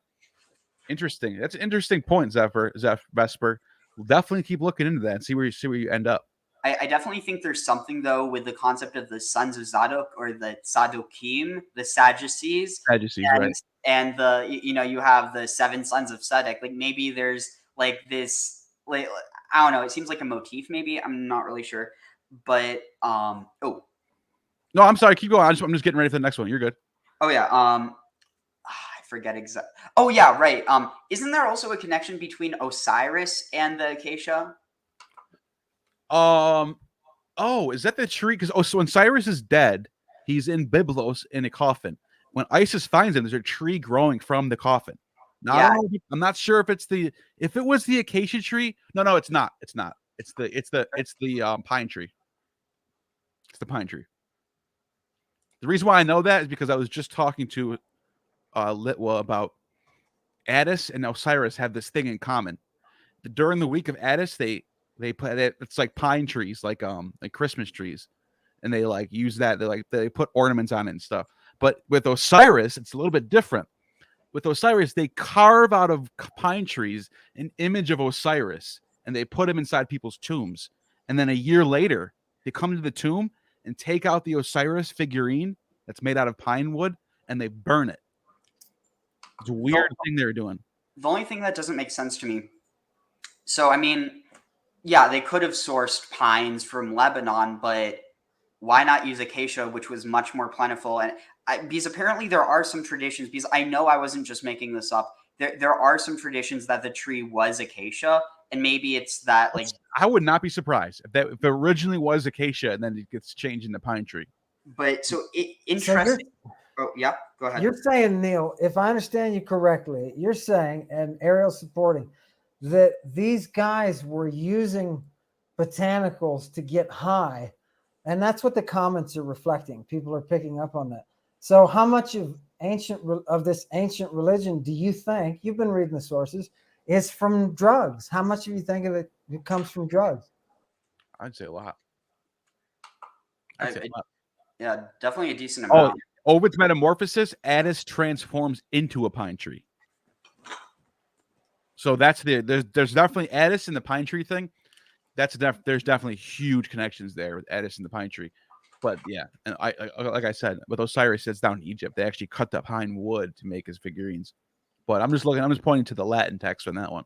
The modern Greeks make a pine resin drink, Retsina, that's really good. Gives you just a slight euphoria. After we went to the brothel, I got to go to a place where you were drinking Retsina with Dr. Carl Ruck. He paid for everything, right? So it was fantastic. It was the best time of my life, sitting with a philologist in Thrace, watching the turtles. There were 2 turtles that were making love, which is a sign of Aphrodite. This stuff doesn't go away. These symbols are there and they stay there. And these guys in chat that are picking up on it, yeah, there's something going on. There's something going on. There's an attachment to the nature, and there's the communion is more than you just think. Somebody put a comment up or a chat about the mushroom and about the semen, and what are the Mithras doing? Why is it that they're the Mithras also have a tradition around the winter solstice of decorating a pine tree. Mm-hmm. That's the Roman Mithras. Mm-hmm. So there you see, like, there's something going on with this pine tree. That's all what I'm trying to say. There's something going on with all of the plants that are involved. Yeah. People think, oh, these are just decorations. No. According to Giorgiani, they took mushrooms, the red and white mushrooms, the Amanita muscaria, and they hung them upside down to dry them out on the pine trees. So, which is his theory. So some people disagree with him, but I think it's interesting. He says that the idea of a Christmas tree being red, green, and white comes from that. You have a pine tree with red and white mushrooms hanging from them, and then the idea was when you store all of your produce for the wintertime, because you have to like make sure you have an abundance of stuff to get you through the winter. The mushrooms were eaten during the wintertime because they sort of like fill you up and also give you a state of mind where you're not worrying about hunger anymore. They like it was like a crutch to get you through the wintertime, is what he's saying. He'd better have a source. I think he does. None of us care about theories. I don't care about theories. If he's got a source that talks about that, I'll meet him. I'll sit down at the table with him about that. Yeah, that's good. That's a good point. I agree with you, though. I agree with you. I always want to see the sources for stuff. So before we cover the super chat, because it really touches on some stuff that I have to bring up, but I just wanted to touch on this first, because it has to do with the whole concept of, ethnobotany and the role in religion. Yeah. So the thing that I couldn't find, I was looking for the part that comes after. I was looking for it before, but I actually argue this in a 20-page paper I wrote on the role of Asherah in the Israelite tradition. That basically Leah is seeing Leah is having the contest with Rachel over who can have more kids or whatever, and Leah's having trouble conceiving, and so she's giving Jacob her handmaid. And so this is where it gets interesting. When Leah saw that she had stopped bearing children, she took her maid Zilpah and gave her to Jacob as concubine. And when Leah's maid Zilpah bore Jacob a son, Leah said, "What luck!" So she named him God. And so first of all, God is a Canaanite deity. A Canaanite god, it's equivalent to fortune. Yeah. The god of luck. And it literally... and keep this in mind, and you know this because you speak Hebrew. There is no A. It's GD. Good. It's pronounced Gad. But the word... I'm just... The reason why I'm saying that is his name literally is basically God. Right? Yeah. Okay. I just want to make sure I'm right about that. But so what gets really interesting... In Hebrew, there are no vowels. It's just what is it? Gamma? How do you say Gimel Dalet? Gimel Dalet. That's it. That's how you spell Gad. GD. Look what you did, Neil. You used your Greek. You said I know. It's nice. I'm learning them both at the same time. I do this all the time. Yeah, nice. That's a good thing to do. Good. Your brain is thinking great. So, but then also, so it's interesting because there's God, which means fortune or good fortune, but then there's also Gedud or Gadad, which means like a troop. But so anyway, so she feels lucky, so she names him after God. Maybe she's essentially she's giving him a theophoric name. Maybe she's naming him after the god. Yeah, it has to be. Think about this. Okay, let's put this in perspective. When Gad is born, let's just go with the text. Let's just agree with the text for this. What year would this be around? Let's say 1100 BCE, 1000 BCE, something like that. I'm not saying in real life if it happened or not, but let's just say this text is around 1000 BCE when it takes place at. Not saying when it's written. I don't care about when it's written.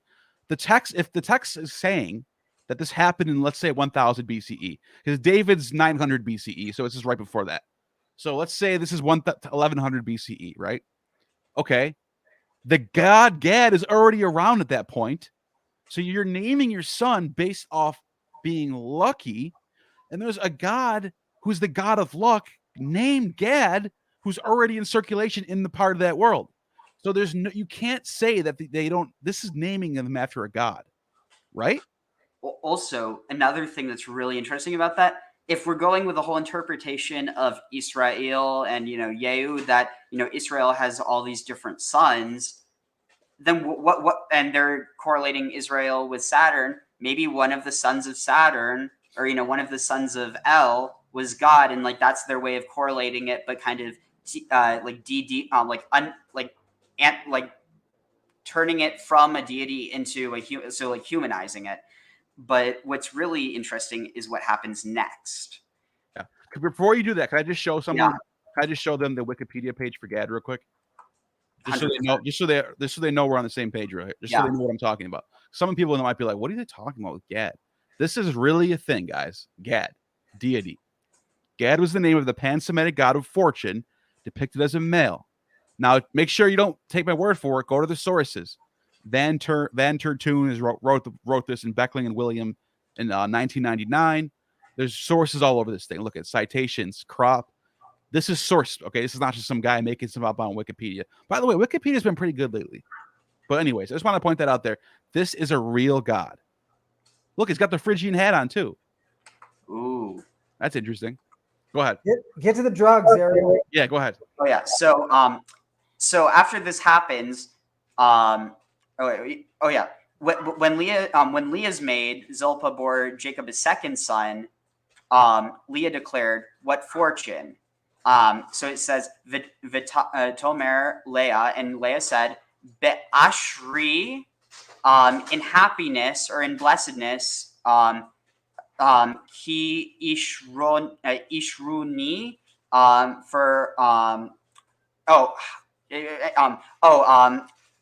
so the next part, banot, women or daughters, which it's interesting that doesn't say the word for women, it uses the word for daughters, but daughters or children, but yeah, daughters will call me they'll call me blessed, and so his name will be Asher. And so it's worth noting that this the root for Asher, happiness, that's what you were asking before, like which name meant wife. So there's some interpretations that Asherah essentially means the one who makes happy. So she who makes her husband happy. And once again with Asher being one of the brothers of Gad, being one of the 12 sons, also is a name of one of the Assyrian gods, who also was the main god of the Assyrians, Assur, god of the ancient Assyrians, Akkadians, and head of the Assyrian pantheon. So this wasn't just some no name. This wasn't like Gad. This was a big deal. And they're naming this child of Jacob, after the god Asher, I think, right? Or do you not think that's the case? I'm sorry. I'm going to pull up your screen again. So I actually think it's naming him after Asherah. And the reason why I think that is because the next part, once at the time of the wheat harvest, Reuben came upon some mandrakes in the field and brought them to his mother Leah. So keep in mind, already Leah has dedicated, one of her sons by concubine, to Gad, the god of luck, and the other to Asherah, the goddess of childbirth. And point taken. I like that. I think you just sold me on that. I think it makes more sense. What do you do with mandrakes? Why does she bring her mandrakes? So yeah, that's what's really interesting. So Reuben brings his mother Leah mandrakes, and then Rachel says to Leah, "Please give me some of your son's mandrakes." But she said to her, "Was it not enough for you to take away my husband, that you would also take my son's mandrakes?" Rachel replied, "I promise he shall lie with you tonight in return for your son's mandrakes." And so you have two things here. On one hand, the mandrakes are used as a means of inducing fertility, but on top of that, you have its use as an aphrodisiac, essentially to brainwash someone into wanting to sleep with you. And so, so Rachel's using it as an aphrodisiac, or no. Rachel would be using it also as a, to try to get pregnant because she was having, trouble bearing children as well. But the reason why Leah wanted it was for both to seduce Jacob because he wasn't as in love with her, but also because she was infertile as well. But on top of this, you have this context of using, essentially, herbalism herbal magic, pharmakeia, and this is in the context of probably the goddess. It makes more sense than with Asher. But then here it says, when Jacob came home from the field in the evening, Leah went out to meet him and said, "You are to sleep with me, for I have hired you with my son's mandrakes." That sounds like a spell. That sounds like, I am inducing you. That's alchemy, bro. That's alchemy magic right there. And and it's all over, Ariel. If you wanted more proof, just to shore everything up, it's all over the Greek side of the medical text. It's a straight up aphrodisiac. It's used that way. It's called mandragora. It's one of the most common drugs. Tell people what an aphrodisiac is real quick. It facilitates. Aphrodisiac facilitates the act of Aphrodite, like they do on Cyprus. The act of sex enhancer. The act. You don't have to be so clinical about it. The act of entering the blessed gamos, the blessed union, right? It's a facilitator of that. Nice. And it's classified that way. And Galen even debates. He has a whole section in his drugs on why it is mandrake or mandragora versus opium as a better drug to use pre-surgery. Yeah. So which one will calm you down? Which one will put you in what kind of mood? Can you use it as an anesthetic? What about the sleep effects?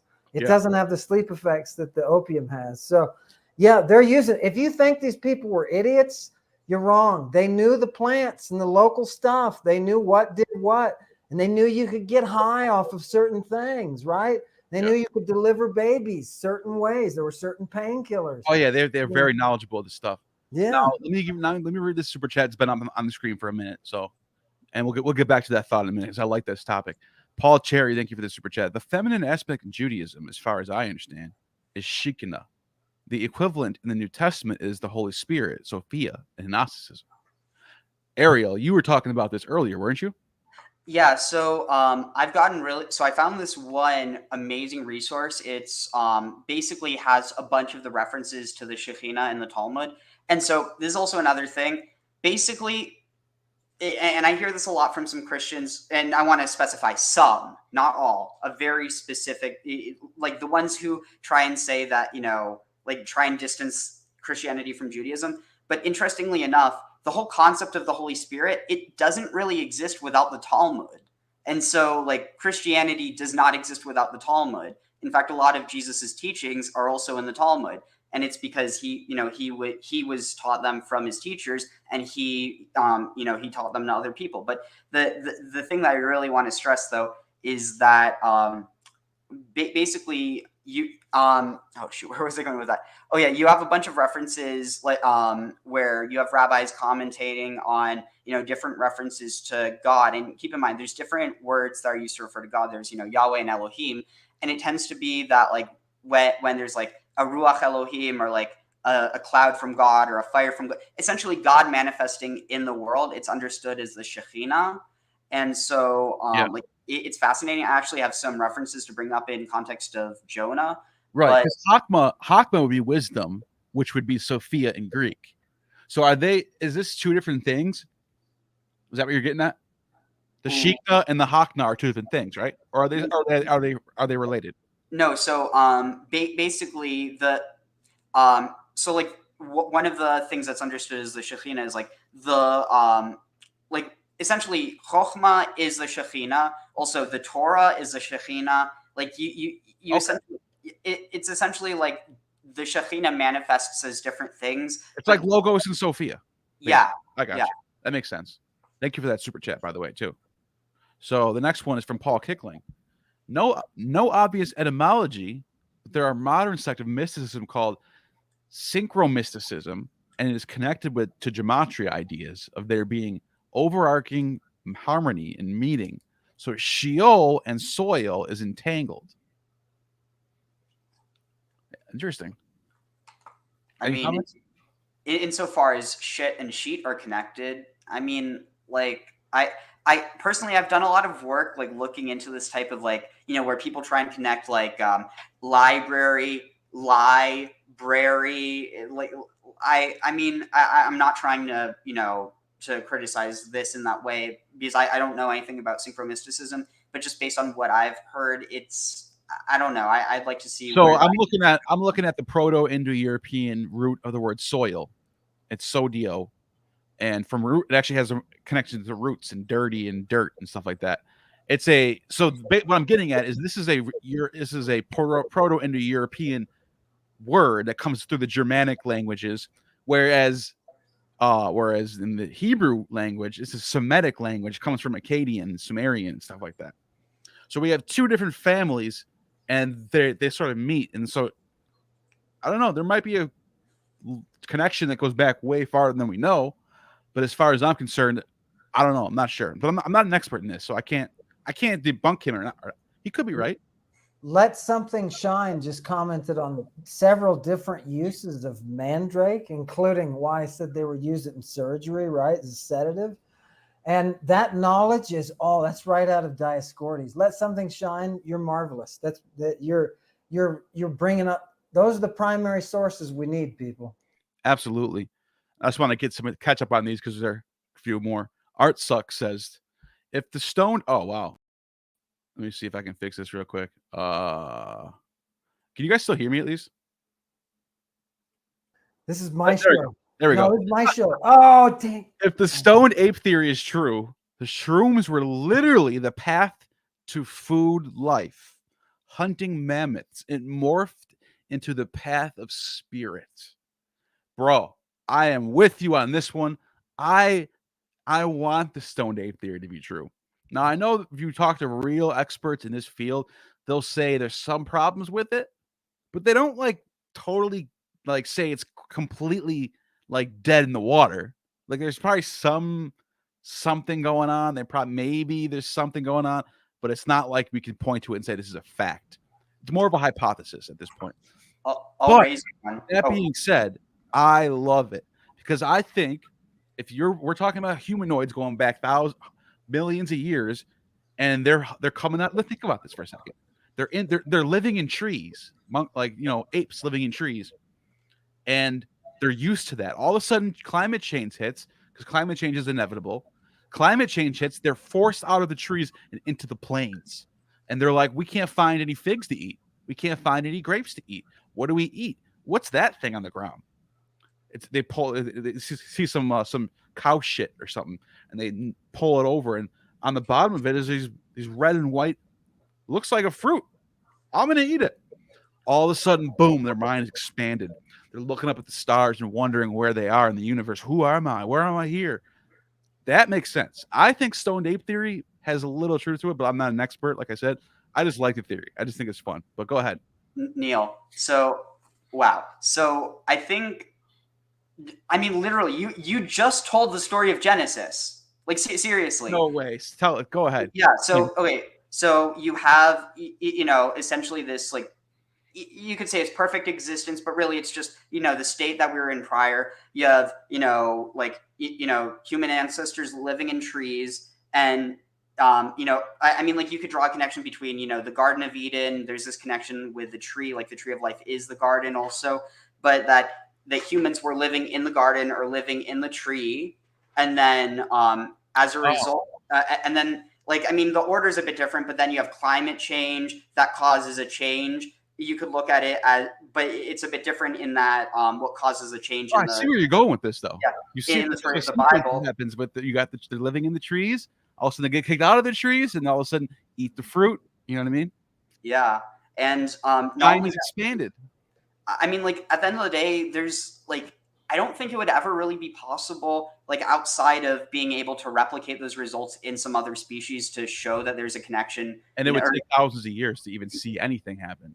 Yeah. You can't just give a monkey a mushroom and see what happens to them. You have to see them taking it for generations, see how it affects their evolution. This would take it would take lifetimes. I don't even think you can do it. I don't even think you can actually test this out. I think it's just going to remain a hypothesis forever. Yeah, it might be fun to try though. Hey, Neil, it's just me. Just posted a $20 that's you comment in I orange. thought you meant it's just you. Yeah, let's read it. Read this one.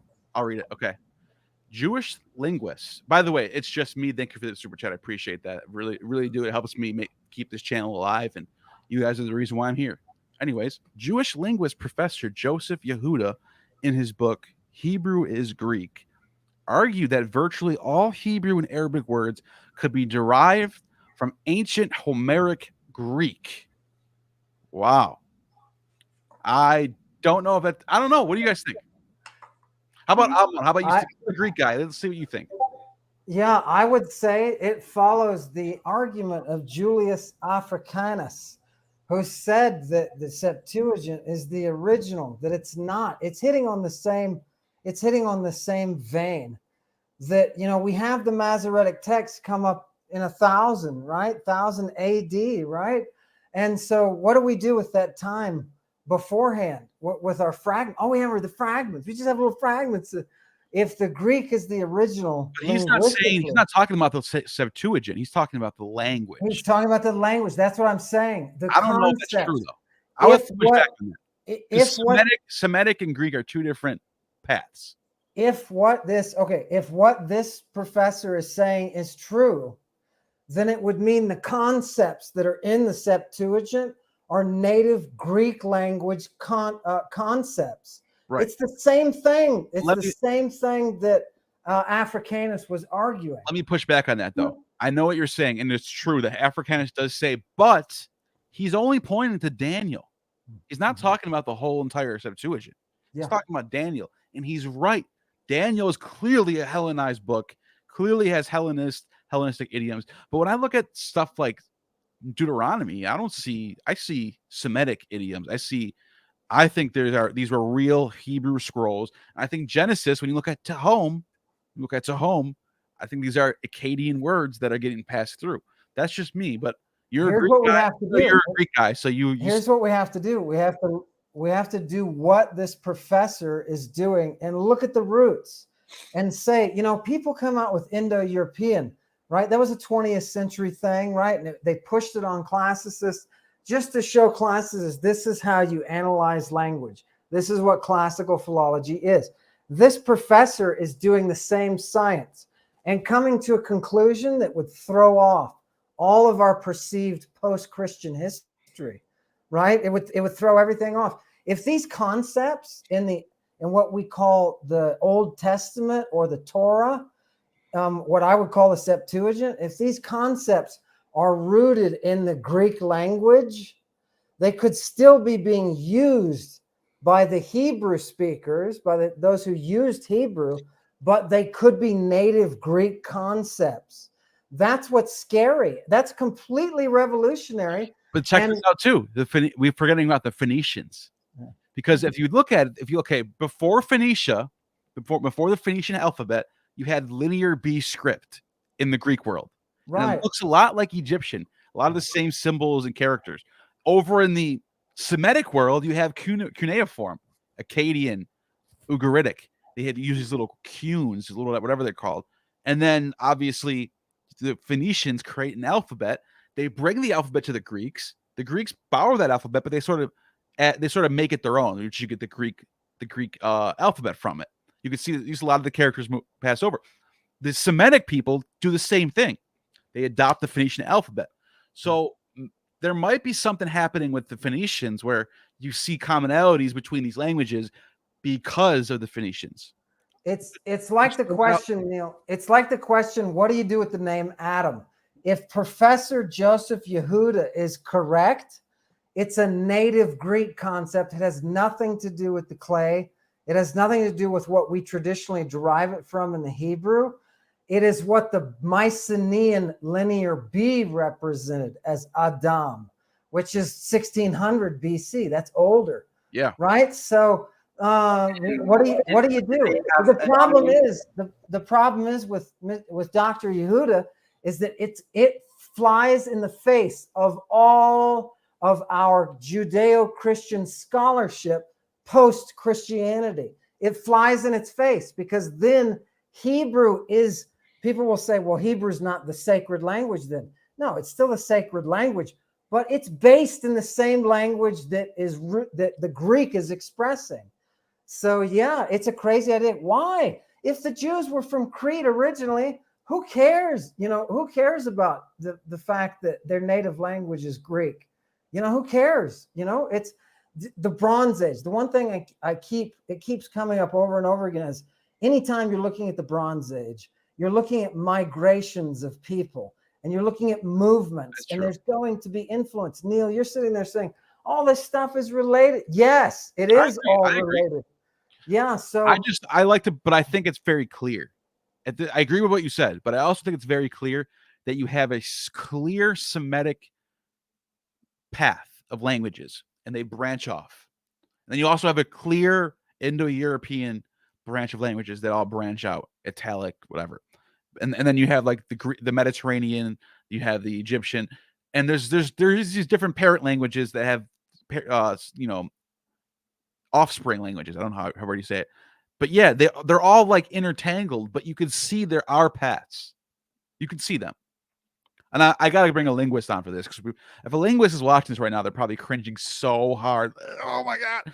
But yeah, I think you're making good points, Ammon. I really do. I think you do have a linguist here. I'm a philologist, I agree. Yeah. Philologist. Sorry about and that. I'm telling you, you are agreeing with what was created in the late 19th and early 20th centuries. You're agreeing with the Brits and the Germans who came up with the theory of Indo-European. So you're following that analysis. You're not doing it. You're doing their linguistic analysis, but you're just supporting it. What this type of scholarship does with Yehuda is it challenges that accepted notion. Yeah. And the only reason that notion is accepted of the Indo-European is because of our Judeo-Christian scholarship that fell upon it. It falls in line perfectly with, say, the creation of the Masoretic text. Yeah, so, or it also falls in line with the Shem, Japheth, and Ham thing in a weird way. You just told me though, Neil. You just told me that Japheth was Iapetus in Greek. Yeah, you just told me that. Yeah, no, so, I've said this before.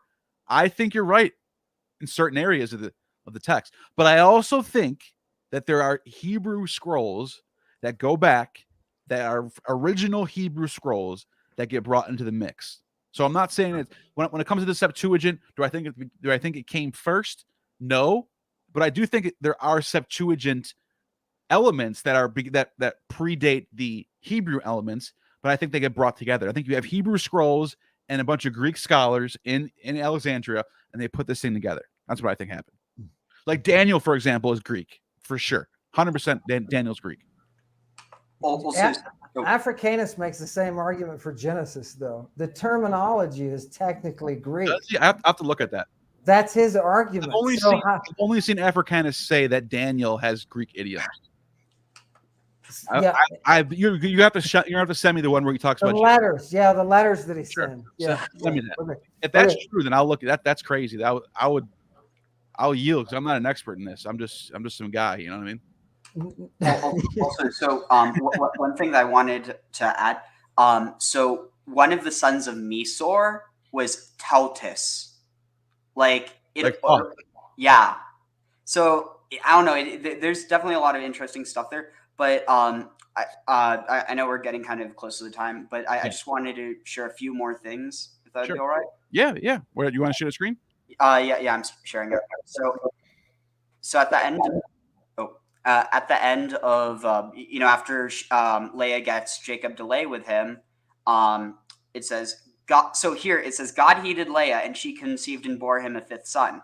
But here, it doesn't say Yahweh heeded Leah. It says Elohim heeded Leah. And there's a lot of talk in the Talmud where there's reference to, for instance, what is it? Where, let me switch the screens that I'm sharing because the thing's in the other one. But that basically when you have this use of Elohim, like the plural, that it's referring to the Shekhinah having some role in it because of the fact that it's not Yahweh, and so they have to the writers of the Talmud and the Gemara, they basically had to come up with an explanation for why. Let's see. Okay, here, sure. They had to come up with an explanation for why. Why there's this plural to refer to God, and it's because it's referring to the to the masculine and the feminine part of God. But what I was looking for. Shoot, where was it? Oh yeah, Jonah. So this is really interesting. So and if you say that this is from, let me see where this is from. This is from the Zohar. And if you say, then it is written, and Jonah rose up to. Also, this isn't the best translation. This is just what Google gives me, but Sure. this is translated from the original Aramaic. But and Jonah rose up to flee from the presence of God, because the people know he was fleeing from the presence of God. And we learned what was the reason that Jonah went and fled, and that who could flee from the presence of God, but he was walking and fleeing to get out of the Holy Land, because the Shekhinah does not line up outside the land of Israel. And so that the Shekhinah does not sing over him, he would run away from the Holy Land where the Shekhinah lines up there. Like your wife is like a fruitful vine at the back of your house. This fruitful vine is the Shekhinah. But the Shekhinah was hidden from the face in the Holy of Holies. Even so, a modest woman, she does not go out of her house to the outside. And therefore, the scripture compares the woman to the Shekhinah, which is why Jonah would run away from the Holy Land. After all, here it is written, from before and not before. And with all this, it means the Shekhinah and not her. So it's not a perfect translation, but what's key to point out here is that it's basically saying that he wasn't running away from God, because you can't run away from, God. He was running away from the Shekhinah, which at that time was relegated to the land of Israel. And then there's later a discussion about how the Shekhinah, how God sent the Shekhinah out into exile with her sons, the Jewish people. It's so interesting. And this is stuff that it just really doesn't get talked about as much, because it's seen probably as a bit, non-monotheistic. But I've actually heard an argument that the reason why we hold so strictly to this concept of monotheism, or try to, is because people have this perception, or they want to be as monotheistic as Islam, who is essentially the real first monotheistic tradition. Yeah, but I'll even push back on that. There really is no monotheistic, because you still have Gabriel. Gabriel's not a human. So the idea, we can argue over linguistics of what an angel and what a demon is, or what a jinn is. But at the end of the day, those are deities. So you have multiple deities, even though there's one major deity, you still have minor deities. Though the Hindus would equivalent their minor deities to angels and gods. And at the end of the day, if you translate that into what you would think in Islam, you really do have one source, the Trimurti, the Brahma, the creator, and then he has different aspects of him, all these little Indra or Agni, but they're all aspects of one power. So they're all monotheistic, and they're all polytheistic in their own ways. All right, let me throw a monkey wrench to make it even more confusing. Why is it, guys, that the Romans considered the Christians atheists, but not the Jews? They didn't consider the Jews atheists, but they consider the Christians atheists. Literally, yeah, they did. They got charged without gods. Socrates got charged with atheism when he was killed. Check this out. I just found this. You're gonna find this really interesting. It's from Aristobulus. Remember the guy I told you about? Aristobulus came before Philo. He's the Philo before Philo. He's a Greek Jew from Alexandria who read Aristotle. And he says, you're going to love this. Homer and Hesiod let us know what they learned out of our books. So he's talking about, I'm the Hebrew. They took it from us. He says that the seventh day was a holy day. Thus says Hesiod, there is the first day of the month, and the fourth and the seventh, the holy day. He says again, the seventh day is also illumined by the sun. Wait a minute. Is that where Sunday becomes a holy day? And then Homer says the seventh day came also, which is a holy day. And again, it was the seventh day thereon where all things are perfected. Also, on the seventh day, we left our floating upon Acheron. Linus also says thus, on the seventh day, all things were perfected. And again, the seventh day is a happy day. The seventh day is the birthday. The seventh day is among the first and is a perfect day. And also, all things were made by sevens and starry Aranos. And again, round in circles and all years succeeding one another. And it goes as far, and Aristobulus goes as far as, you also may know, Clement of Alexandria says that the argument that I shall produce here And Linus has it. Callimachus the poet says, on the 7th day all things were perfected. I just listed off like 8 different Greek writers. Yeah, Callimachus, yeah, Callimachus, yeah, and he's mainstream, Brett. He's mainstream. But So now, why do you think, Neil? now- Why do you think there's an interest in establishing where the origin is in antiquity? This is what the Ptolemaic Empire was all about. Was trying to duke it out. Now, let me ask you this: when you hear something like that, do you think he has it wrong, and really he thinks it's from the Hebrews, but he's really getting it wrong? It's from the Greeks. Is that was that how you think it? Yeah, either he's right or he's wrong, and I think either he's right or he's wrong. It's linguistically only one way, right? We have to be scientific about it. I'm saying because the linear B goes so far. What if it's both? What if they're borrowing from each other?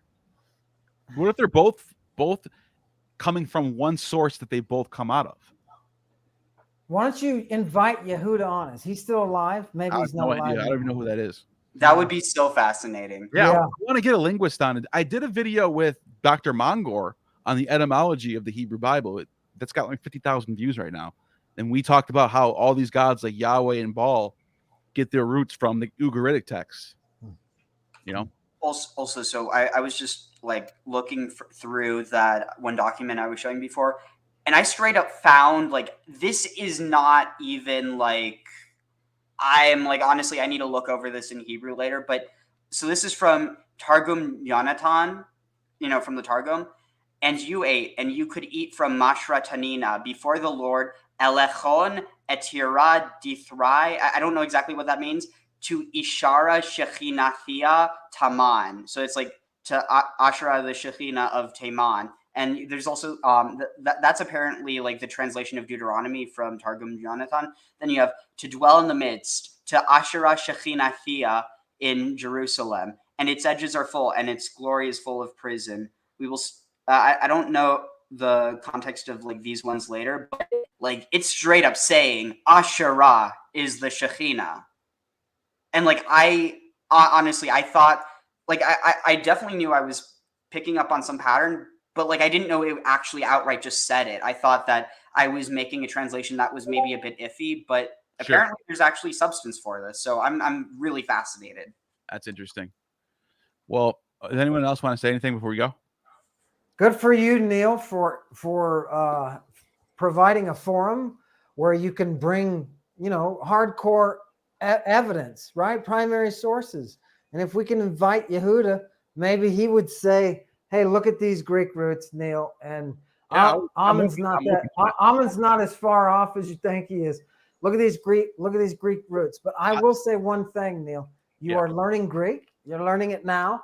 And when you start reading the Septuagint, next to Callimachus, next to any of the classic Homer, you're going to say to yourself, oh man, this thing feels like it's Greek. It feels like it's Greek. Yeah, man. And you're helping me out big time.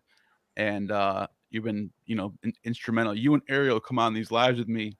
And just when we have nothing to do, we can just jump on a live and have these discussions and get into this stuff. You guys both have your areas of expertise.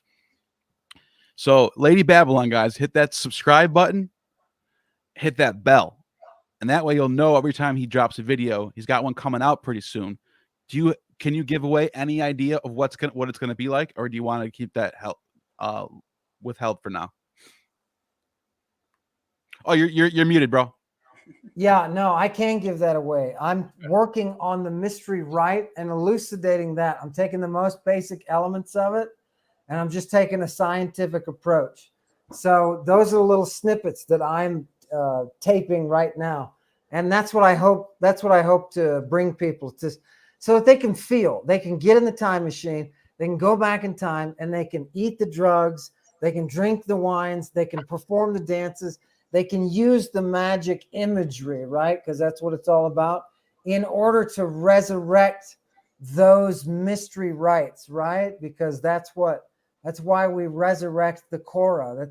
That's why we bring her back. That's why we perform the mystery. I want people through this channel to be able to say, oh, you know what? It feels more human. I can taste that. I can, and there's a lot of sexuality And there's a lot of, like, Neil, I know you don't want me talking about drinking baby's blood and stuff like that, but there's a lot of sexuality to that whole process of the mystery. And that's what, Litwa can give you details, other professors can give you details, the religious historians can give you details. I can give you the dirt. And that's what I want to bring out is the dirt. I want to know what kind of drugs you use when you've been sexually active and now you've developed a resistance like Ovid and you no longer get your erection. That's what I want to know. I want to know about those listen, things. if that's what you're into, there's your channel right there. Yeah. And I think it's going to be a whole lot of fun. Yeah. And I'm obviously subscribed and willing to help out any way I can. By the way, guys, your comments are off. I'm reading your comments right now and just thank you. Everyone's being really real nice, and they really like this channel, I guess. So chaos has it was a steady 250 people watching this entire 2 hours. So oh man, you should really thank these people, Neil. I don't even know how. I don't know how else to say. I know how you could do something for them special. Ask them what you'd like them to do, and if leave in the comments when this video's dropped. What do you guys want to see coming up? Yeah, seriously, I'll make it happen. I'm not gonna be like, well, I don't know much about it. I'll find someone who knows about it and I'll bring them on, or we'll just maybe us three can just chop away at it. We'll just have a discussion. We're just having fun here. This is not like a college. We're not like testing anybody. We're just talking, giving our opinions. Hey, so just one quick thought, because I forget, someone just said something in the comments, but it made me think: is there a connection between Anu and Uranus? I asked Dr. Mongor that. He said he doesn't know, but he's going to look into it and he's going to credit me if he. I swear to God, that's what he said. I go. What about Uranus and Anu? Anu, and he was like, He's like, I don't know. I'll look into it though, because he's working at a university right now, and he's a linguistics guy, so he'll find out. He will. He'll go to the sources. He'll find out. If he has any brains, he'll go to the ancient etymologists, because the closer you get he knows to the sources, the better. So that's where you'll find that answer, is in the ancient etymologists. So yeah, beautiful. This has been great, and you have just attained true gnosis.